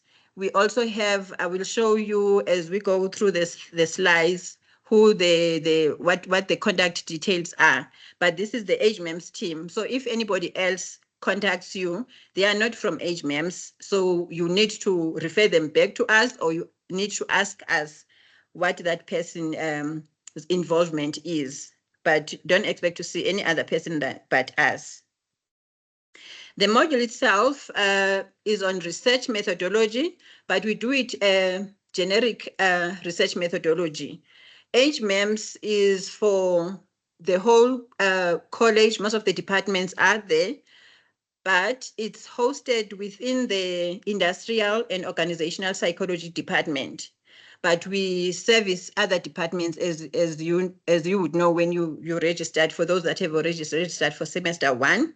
But for those that are registering for semester 2, the module is generic. We try to have generic topics so that everybody is included.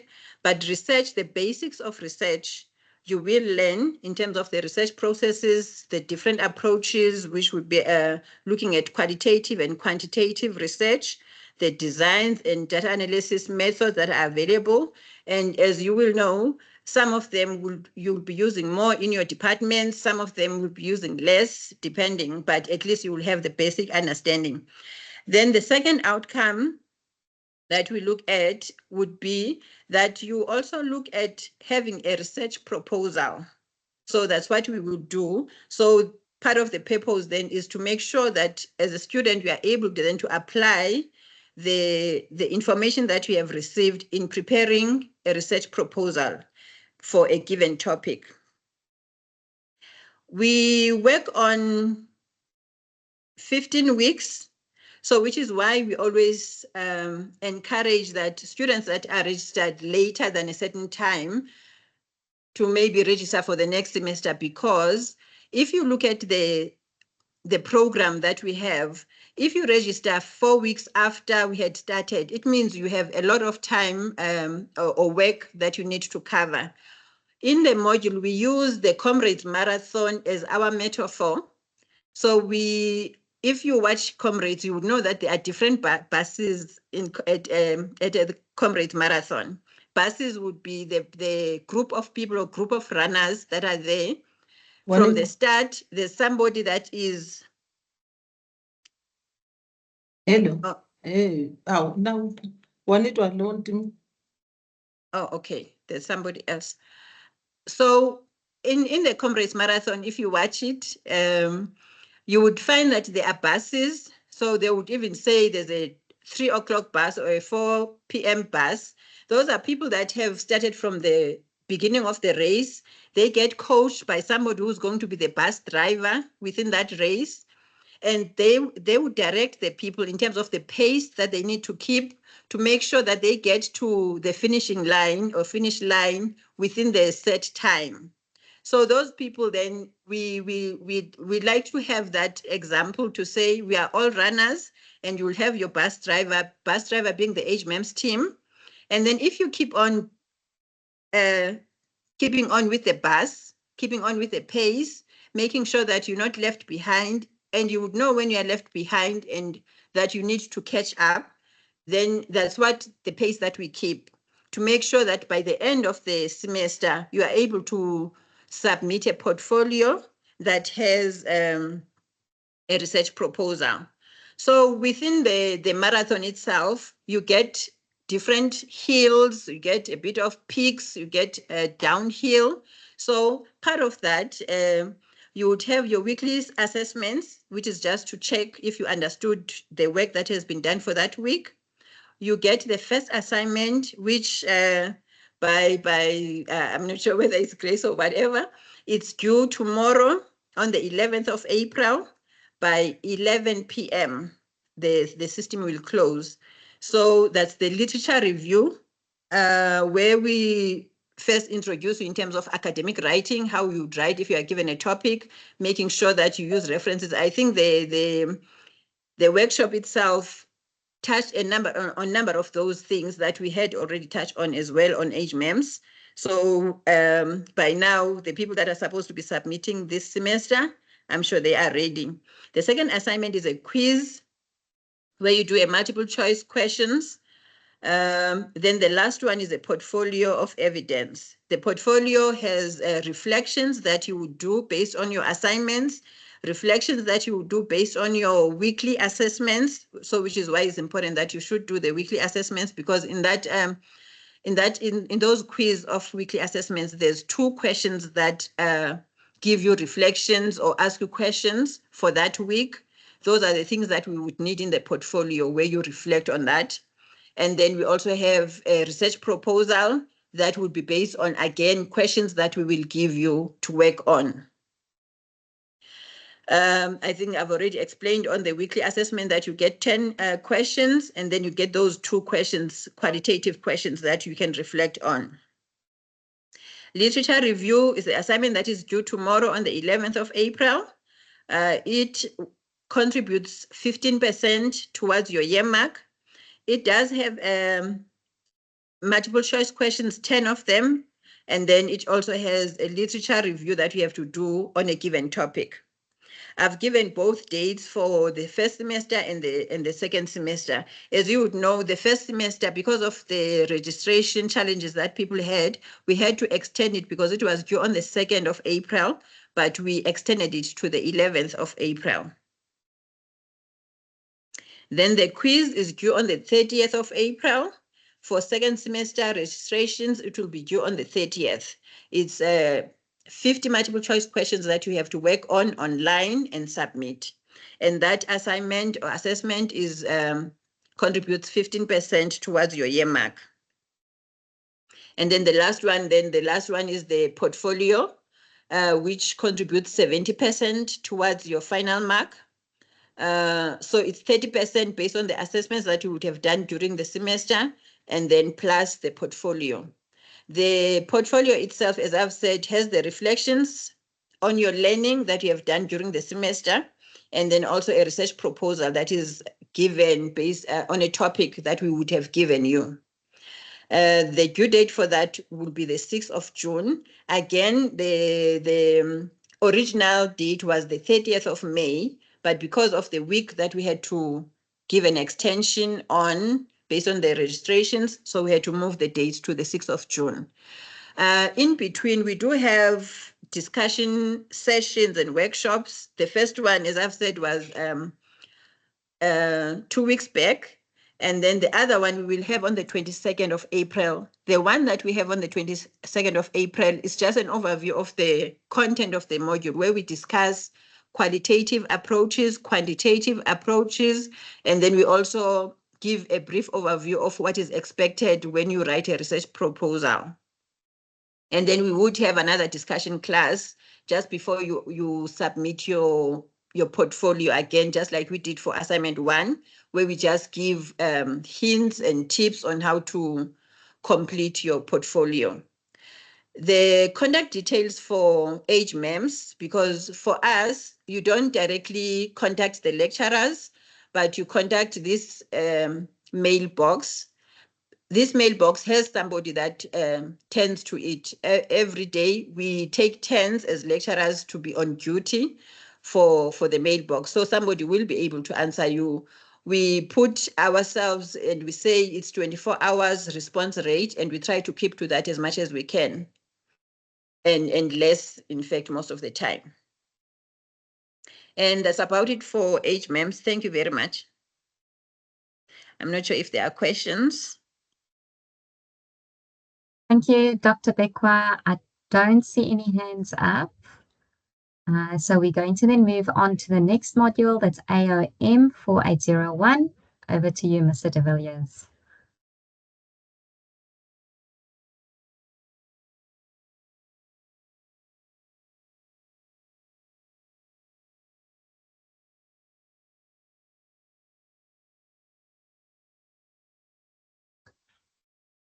Mr. de Villiers, I see you are in, but you're still muted.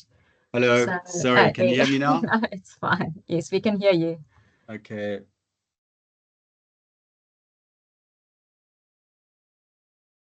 Okay, apologies for that. I assume you can see me and hear me now. Yes, I am the lecturer for AOM 4801.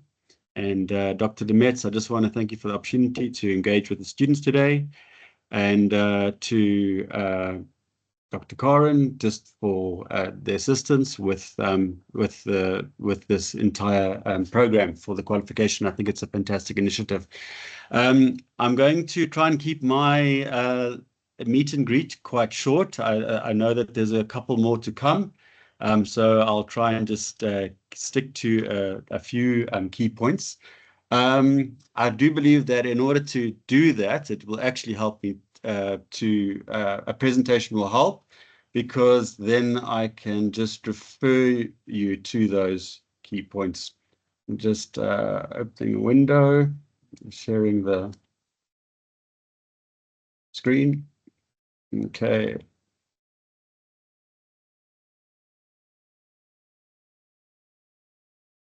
All right. I am not sure if you can see. Is it clear on your side, Dr. de Metz? Yes, it is clear. Okay. I can see. Great.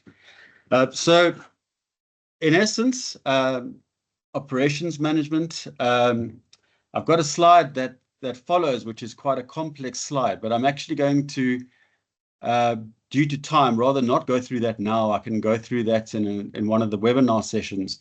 But in essence, we spoke about MNG 4801, strategic management, being the monster module. Now, this module is just a beautiful follow-on from the monster module, MNG 4801, in the sense that in that strategic management module, you're looking at overarching strategy, you're looking at market entry, you're looking at some nice models like Porter's model, and you're looking at lining up visions and missions, and ultimately selecting or ensuring a competitive advantage. So what operations management does is it carries on from that point.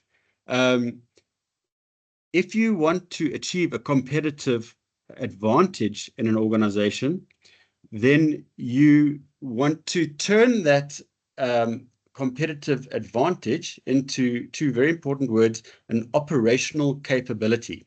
And that's where operations management comes in. We basically are saying, okay, so these are the competitive advantages, but how do we actually reach that competitive advantage in terms of our resources, in terms of our organization, in terms of our processes, in terms of our infrastructure, in terms of our equipment? How do we turn that competitive advantage into an operational capability? And I remember seeing something on it was just on a Facebook chat the other day about, if you want to be competitive, then you must just do your business in half the time, half the lead time, and that is so oversimplified. When it comes to being competitive or achieving a competitive advantage, there's science behind this, and operations management as a subject goes into that science. Essentially, we look at things like speed, dependability, flexibility, cost, quality, and innovation. And if you look across those kinds of things, Those are all things that can differentiate your business. And what operations management looks at is how do we implement that? In this subject specifically, I'm just going to pop over to the next slide now. We look at, if you see point 5, we look at design. How do we design our operations in order to achieve those? Yes? Sorry, we can't see your presentation anymore. Oh, interesting. It went off. Thanks. You can just put it on again. Thank you. Okay.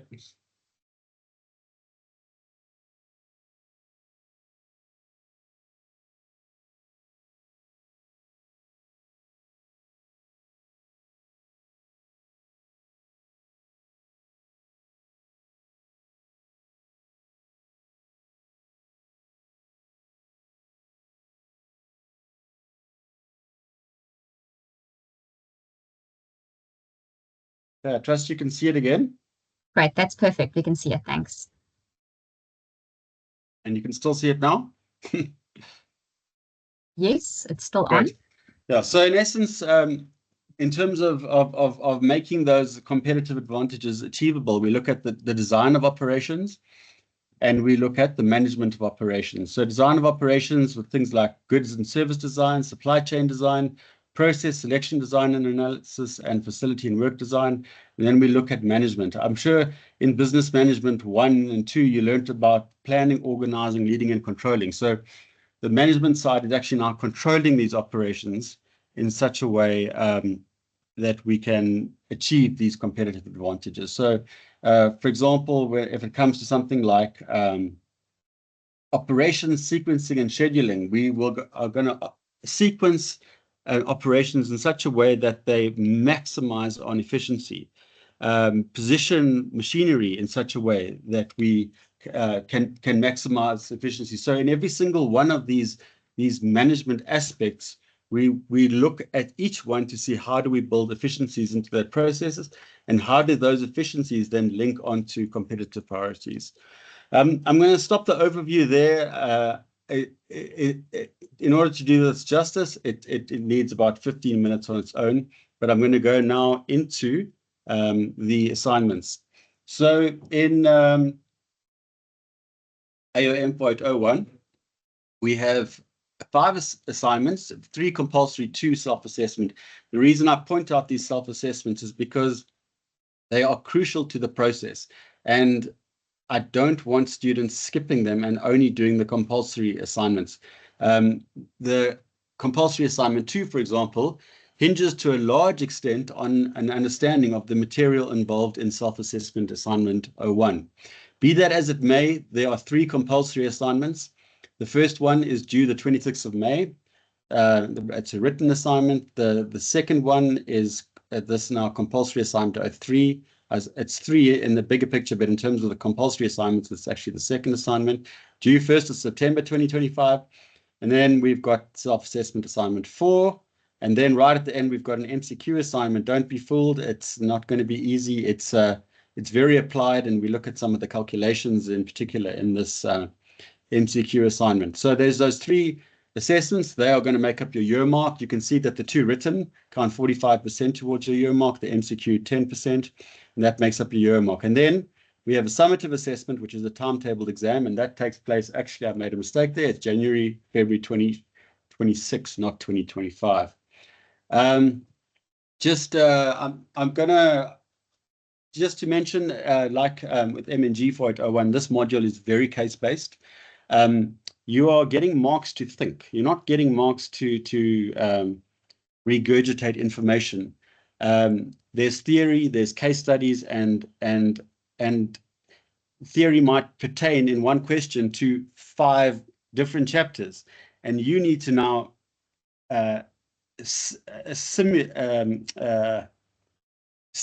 synthesize that information and apply it, and it's all basically thinking. It's critical thinking, and that's what you're getting marks for. I'm not going to go on about the prescribed textbook. Look at the module site for that. Guidance facilitation, I'm available for one-on-one, also through the webinars, which will be shared with you on the website. And then lastly, then also the lessons. I just want to mention There are 19 lessons. The lessons are thorough. They are above and beyond what is in the textbook and are the voice of the lecturer. I encourage you strongly. I don't encourage you. In order to work through this module and understand the sort of the A to Z of it and build the foundations, and then ultimately upon those foundations reach the goal, which is the purpose of statement of the module, you need to work through every single lesson, not just the lessons that are linked to a specific compulsory assignment, but every single lesson. Lastly, I just want to mention that working hard is key in this module. One of the reasons being, and I referred to it just now, about foundation building. If you jump straight into lesson 5, which is linked to assessment to chapter 5, and you are now being assessed on this in compulsory assignment 02, you will not grasp it. You need to look at lesson 1, 2, 3, and 4, because lesson 5 is based on a foundation of an understanding of those lessons. This is so key. The other point I want to mention about working hard and thoroughly through everything is that a high mark can assist you at a later stage in terms of the exam. Yes, the year mark counts 30%, but I've seen so many instances where students have, by virtue of a high year mark, passed the module that they otherwise might not have passed. Of course, I'm not encouraging students to pass modules. I want students to do well. It is in working hard and aiming to do well in this module that you will find that sort of level of self-actualization, and that you will enjoy it because you grasp it. And so really, I strongly encourage you to work hard. And that's it from my side. I'll be in touch with you via the module site, but this is just an overview, and I apologize. I didn't want to be long, and I have been. But all the best there. Cheers. Thanks, Mr. de Villiers. I know everyone is very passionate about their modules. We did take note that the presentation did stop again. However, Mr. de Villiers did mention that he will provide the same presentation in his orientation session. So make sure to attend that. We are going to now swiftly move on to the next module. That's PRO 4801. If the module leaders are here, Ms. Aziz and Dr. Sithole, you're welcome to unmute and show your face. Thank you.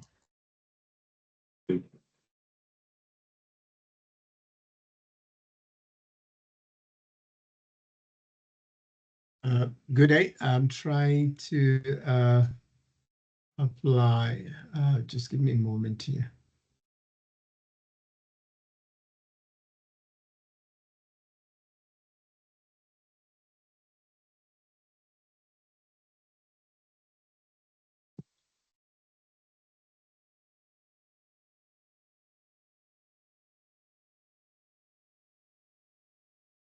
Okay. Good day, everyone. Yeah, I'm just going to be very brief. This module is very broad. It's a multidisciplinary module. Sorry about that. I didn't introduce myself. My name is Dr. Alfred Sithole, and my colleague is Ms. Aziz, and she will not be talking as she's caught up somewhere now. So this module is very broad, and so I want to be very quick with it. So if you're facing a problem or you've got some opportunities that you can take advantage of, or in the world that we live today, we see that there's always complexity. So you want to deal with that in a way that you get results within certain situations of constraints. This is very effective to do that with project management. So one of the key things that we're aiming is to develop competences, your skills. And so you will see that you're dealing with a lot of processes, you're dealing with people, a lot of resources. So we're defining that complexity in terms of that. It could be the speed with which things change. In reality, as we live today, it can be changes in terms of technologies. So one of the key things that you should be getting as a skill, competence, is integration. So I would like to refer back to my previous colleague talking about operations, that when you're looking at certain things, you cannot take a single aspect and say, therefore, you're going to see the full picture. So in this module, we look at a holistic picture in terms of what situation that you are dealing with, holistic. In other words, we say we are looking at the systems. So we deal with the systems principles, concept or approach, which together we combine with systems development, a cycle. That's the foundation for this module. Although while we do this, we're looking at the complete picture for you to come up with a product or a service. You're looking at the problem, and then you are saying, okay, is it a problem? Is it an opportunity? You need to be able to understand a lot of dynamics in terms of what causes what and what are the repercussions. What was the source of the problem? Now, because you've got the integration as one of the key skills, right? You want to achieve the project. In a traditional sense, you're looking at a stable environment.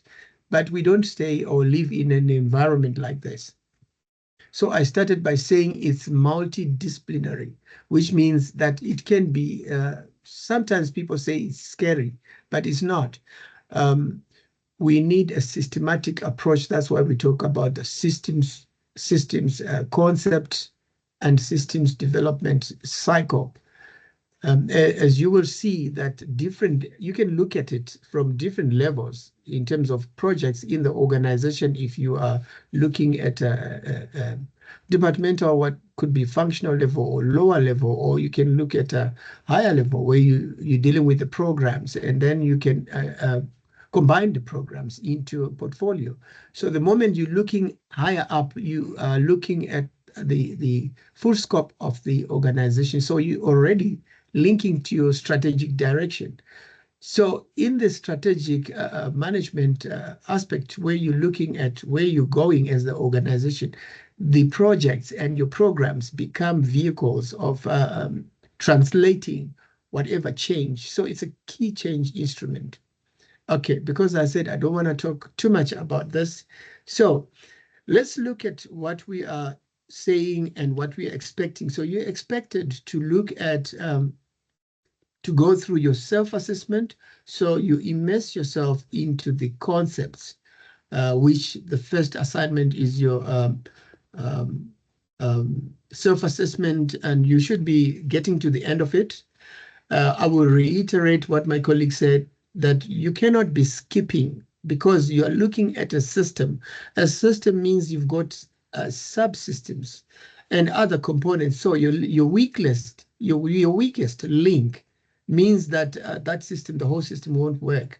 So if you are supposed to read the first 3 topics, that means you need to understand the fundamental concepts. So we are saying read through those concepts. And I've been doing supportive workshops. Of course, last week was a specific, there's something that was scheduled that we couldn't replace. But yeah, you go through those concepts, and in the workshops, we assist you to be able to understand. You are going to integrate the processes in your life cycle of the project. So from that first chapter, first 2-3 chapters of your self-assessment, you then go to your mandatory assignment. That's very important. So you will say, okay, what is the case, or what are the scenarios? Where do you get the cases? In this case, this is a very practical a module. The practical cases are everywhere in your life, where you live. It's multidisciplinary in terms of what you need to know, but in terms of the same thing in terms of your application. So when we are giving you a case, What I expect you to think about is for you to look at the case and reflect in a way that you are putting yourself in a shoe or in the shoes where you are saying, if this was my case in my situation, for instance, I had somebody talk about cases and saying you are saying in a company. So what I'm saying is that you look at the case in a case of somebody's context, then put it in your context, then take those principles and apply them in the simplest way that you understand in the context. You reflect on the case and you put yourself in the shoes. Then the planning techniques where you need to begin by defining your goals. So you have to go through all those things. So if you're coming to your mandatory assignment, what it's doing is it's integrating the concepts within the system, of which the system gives out your output, which is your product or your end result, or your service. So it means whatever you were supposed to read up to now, it's going to bring all these things together. So the questions that you're going to get, you get small mini cases where in a small case, I can say question 1, I give you a sort of brief problem. And keep in mind that we are saying this approach in management is to deal with issues and complexities or opportunities. So you will find there are constraints. So you can find a situation whereby you don't have all the variables that you think should be there, because your purpose is to get the skills to be able to solve problems and come up with final result. You will find that is very interesting in terms of where you need to fast track your projects, where you need to do concurrent engineering, which is versus what is the traditional, so and so on and so on. So you, in your third assignment also, which is mandatory, which you will do around September. So all this builds up, and then you get your fourth assignment, which is also self-assessment. Remember, the purpose is not only to pass, the purpose is to be able to apply the project management principles in situations. Could be at work, it could be in your life. If you are planning, let's say, for example, you're planning a wedding. So you can use project management techniques that you learn in this context. So more closer to where we're scoping and we baseline. So sort of we freeze the plan, we baseline. That's aligned to the traditional. But if you're looking at industry and products where these baseline plans cannot be kept as frozen or approved, and you only change them through change control processes. So you need some agility. So you will find that while you're looking at traditional approaches, you should be aware that you also need to be dealing with approaches that are agile. This is where you look at approaches such as Scrum and Lean and others. So it's quite broad. It's going to be a basis for your understanding that you can go into any other methodologies that you can apply to be able to be effective. So in conclusion, I would like to say all the assignments are quite important. You cannot wait until the last day to do the assignment. You need to do it slowly, bit by bit and incrementally, so that by the time we're getting almost to the end of this month, you will see your first mandatory assignment, which is assignment number 2. Okay. If there's any questions, I'm willing to take your questions. Otherwise, I think I'm finished. Thank you very much, Dr. Sithole. I think in the interest of time, we are going to move on to the next module. That's HRD 4801. That's Dr. Malotsi. Welcome to unmute and introduce yourself. Thank you.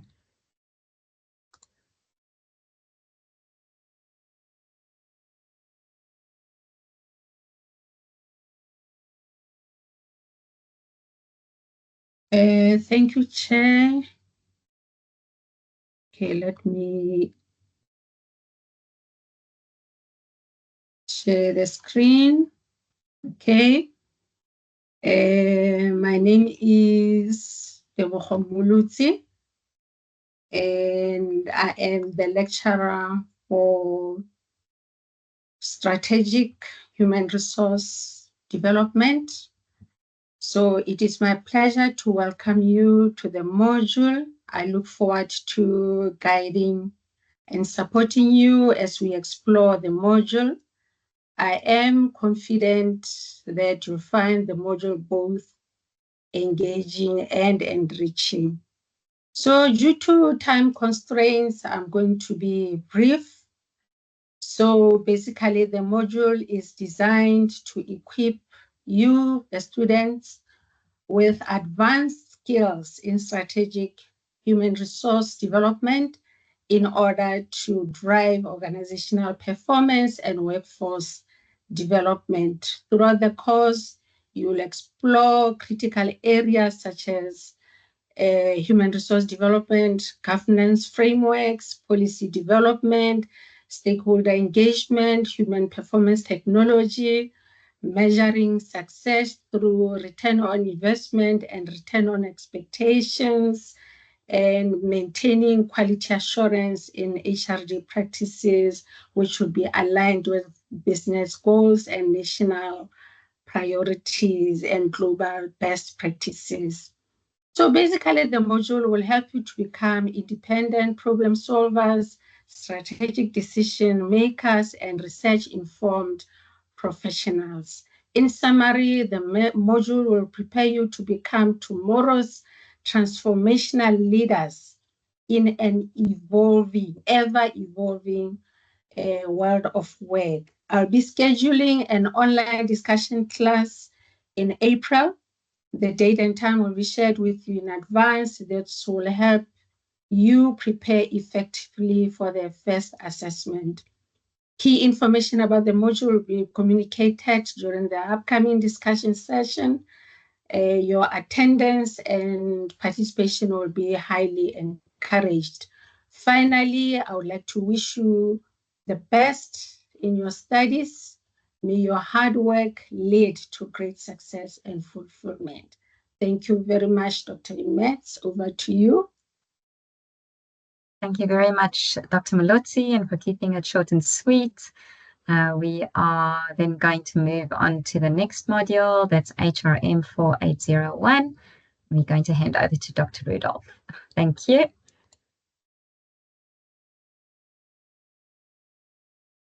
Good afternoon, colleagues and students. I'm Lenae Rudolph, and I'm going to talk a bit more about HRM 4801, and it is the Advanced Human Resource Management module.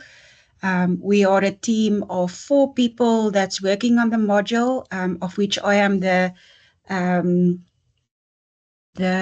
primary lecturer.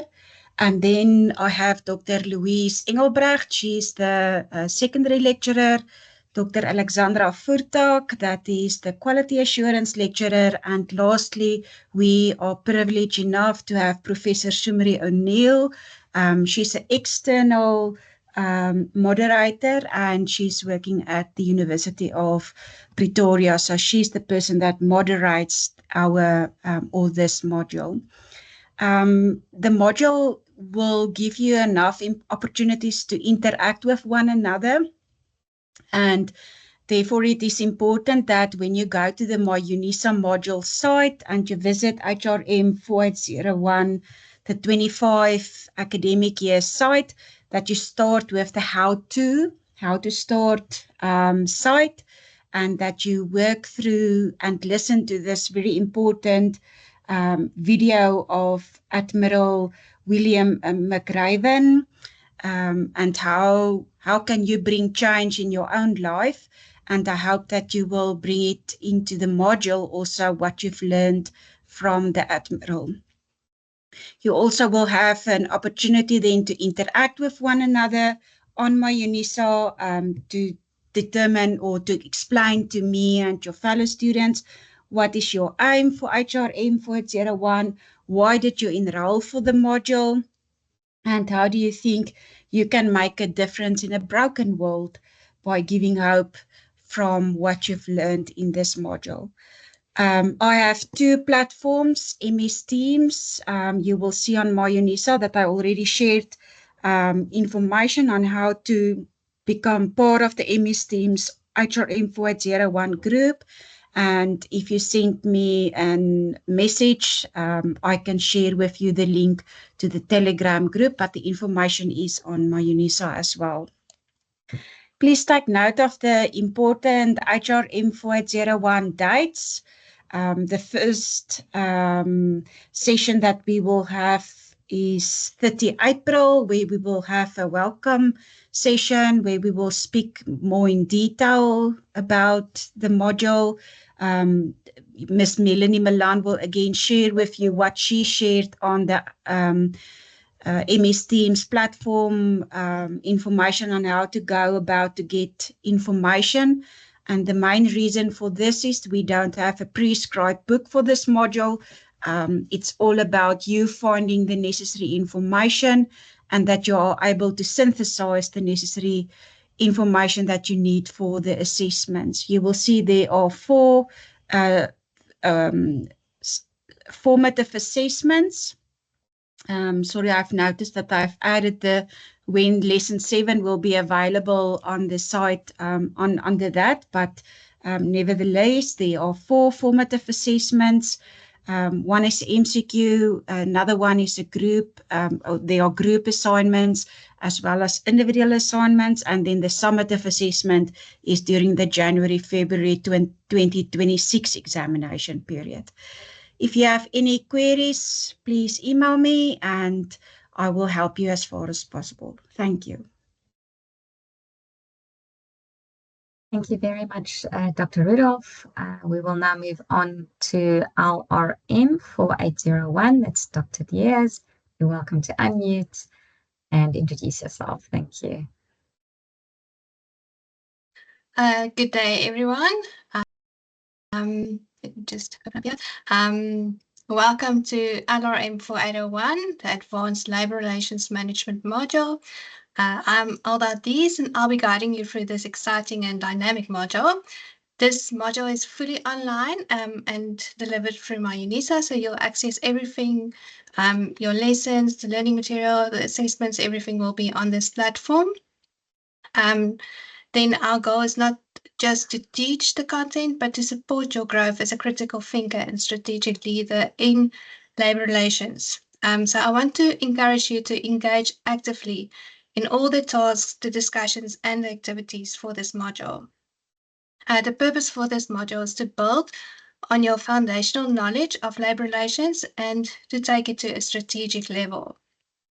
We will focus on managing labour relations both strategically and operationally, gaining in-depth insight into South African labour legislation and its business implications, developing skills to foster positive labour relations in diverse organisations, and then also to align all of this with national goals for transformation, social justice, and sustainability in the labour market. So by the end of this module, you should be able to understand and apply labour relations principles, analyze the legal framework shaping employment in South Africa, develop and evaluate effective labour relations strategies, solve complex workplace conflicts using theory and practice, and then to conduct independent research on labour relations issues, preparing you for postgraduate research or professional work. So this module is structured into 10 lessons, each aligned with the specific outcomes, and you'll engage with these lessons through theoretical readings, case studies, reflective and scenario-based assessments, and then also conflict management simulations. Each component links directly to your formative and summative assessments, and we will use tools like the Moodle assignments, quizzes, and the discussion forums. Then labour relations, LRM 4801 is also an exam-based module, which means that you will have formative and summative assessments. There are 4 formative assessments, of which 3 will contribute to your year mark, and then the formative assessments contributes 40%, and the summative assessment 60% of your final mark. So how to succeed? Log in regularly and check announcements. Read critically and engage with current labour issues. Participate in the discussion forums and the activities. Use the feedback that you receive in your assignments to improve. And always practice academic integrity. Submit your own work and cite your sources properly. So LRM for 801 is more than just a module. It's a space where you can grow, it's a space for growth, strategic thinking, and professional development. Whether you're heading into HR, labour consulting, or further studies, this module will strengthen your ability to manage complex labour relations with insight, care, and impact. Thank you, Nadine. Thank you, Dr. Dees. Very much appreciated. We're going to now swiftly move on. Mrs. Diedrichs from the HRD 4802 module has informed us that she did need to leave the session. We are unfortunately running quite over time, so apologies for that. However, she has indicated in the chat that classes will start in the 3rd week of April. So the students must please look out for those classes. Then we're going to move on to the second last module on the list, that's LRM 4802. Dr. De Bruin, is Dr. De Bruin still here? Great. Then you can unmute and you're welcome to introduce yourself.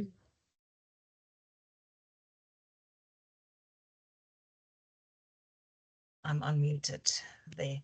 Can you see my presentation?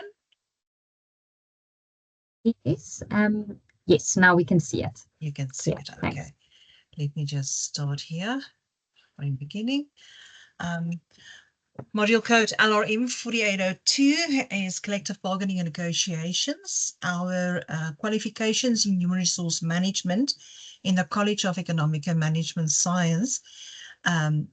All the HR qualifications in our department has just been approved by the accreditation board from the professional body. So we are at full accreditation for the next 5 years. If you've had a heart attack or anxiety attack the last couple of days due to very turmoil markets, seeing your pension fund going as an employee, seeing notices of a number of organizations out in South Africa moving out of the country, a lot of dismissals for operations, then you will be in the perfect spot to understand that we are seeing the lived experience of a nearly 100-year-old theory playing out in the open. And this is the perfect theory for grounding the way in which negotiations for a number of years going forward is going to play out, unless we see a change in our bargaining strategies.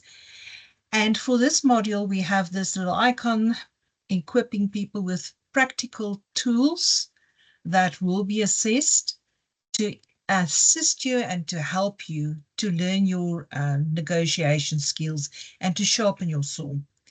The team here, myself, Dr. Holzhausen, Mr. Ndonso Shononda, he's also an attorney, and our external moderator is from the University of Tshwane University of Technology.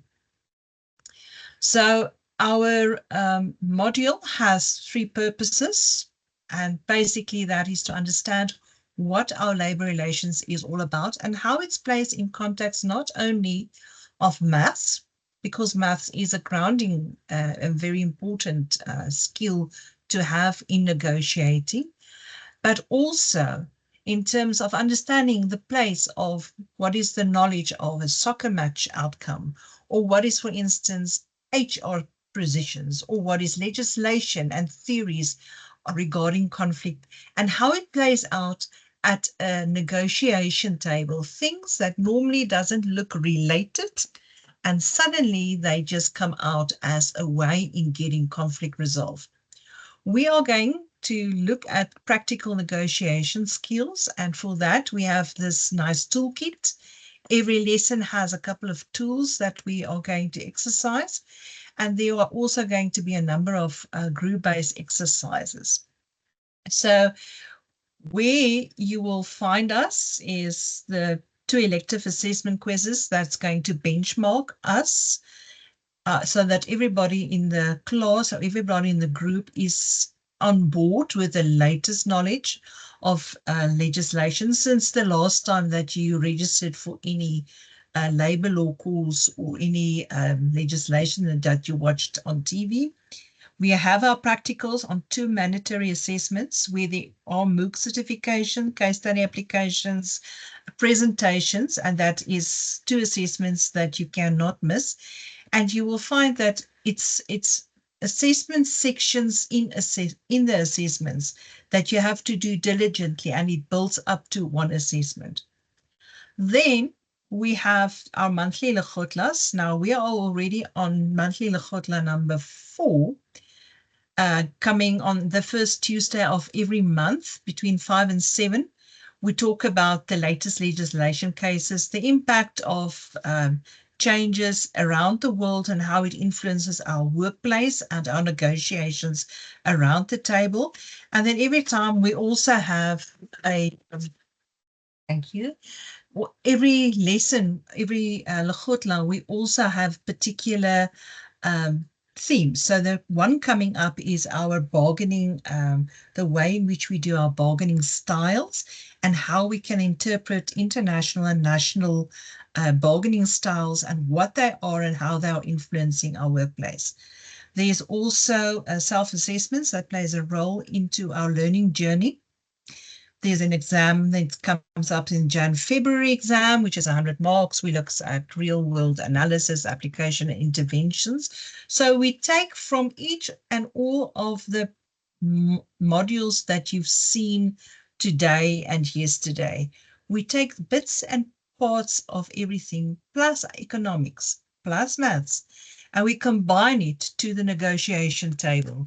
And that is supposed to assist our negotiators in making the journey and changing the lives of very vulnerable people, employees, but also great organizations to become great and better. So see you at the negotiation table on Tuesday, the first Tuesday of next month, and we can discuss that further. Thank you. Thank you very much, Dr. de Bruyn. We now come to the last module on the list. That's SCH 4801. The primary lecturer for the module, Mrs. Trollope, is unfortunately on sick leave, but she wanted me to share with students that there will be a webinar.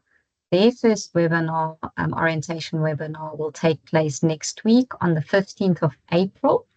So please look out for the announcement that she will post with a link to the webinar for next week.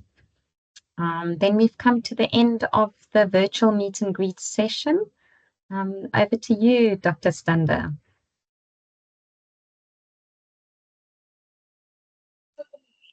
Okay, great. I think thank you is in order for all the module lecturers. If we can all clap our hands for them for all coming, please. Use the emojis. So great, thank you so much. Guys, that's brought us to the end of an exciting 2 days. I'm going to hand over then to Professor Ramasipho. And see any of you in the house? Yes, Doc, I'm in. Close on it. Thank you, guys. So, thank you, Doc. Thank you, Chair and the Program Director of the session. I would like to thank you for giving me this opportunity to render this item. So the first thing that I would like to indicate is to thank you and your team for organizing this kind of an event to our VIPs, our honor students.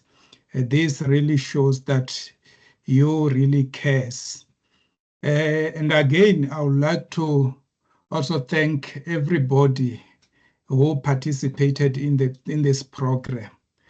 As a department, as an honors sections, we really feel that we don't have enough words to thank them. So they really made this 2-day session a remarkable session. We really thank them from the bottom of our hearts. And then to our VIPs, our honors students who has attended this 2-day session, I would like to say these words as we conclude this Honors Week orientation. We celebrate not only your entry into this exciting academic chapter, but also the beginning of a journey that will challenge and expand your intellectual horizon. This orientation has been about more than just a logistic arrangement and introductions. It has been about setting the tone for a year of curiosity, discovery, and growth. You have been equipped with valuable insight into academic integrity and then the expectation of honors level. You saw the the presentation by each module lecturer. Now, as you step forward, carry with you the spirit of inquiry and the motivation to contribute meaningfully to your field of study. Looking ahead, your success in the honors program or in your honors degree will depend on your ability to take initiative, manage your time wisely, and remain resilient in the face of challenges. Seek support when needed. Your lecturers and peers are part of the community that wants to see you strive. Stay open to feedback, immerse yourself in your study, and push beyond the boundaries of what you already know. This is your opportunity to make a unique academic contribution, to grow personally and professionally, and to set the foundation for future opportunity. Approach it with confidence, curiosity, and commitment. And we want to say to our students that you make a right choice when you choose to do your honors degree with us. We would like to be of good help to you. So like what your lecturer has indicated, we are available in all those different platforms that they have indicated. So thank you so much, and thank you, Program Director. Okay, guys, and then that's a wrap for Honors Week. Thank you all for coming. I will make slides and recordings available through the course of next week. And we also look forward to seeing you around cyberspace. Goodbye. Thank you very much and goodbye.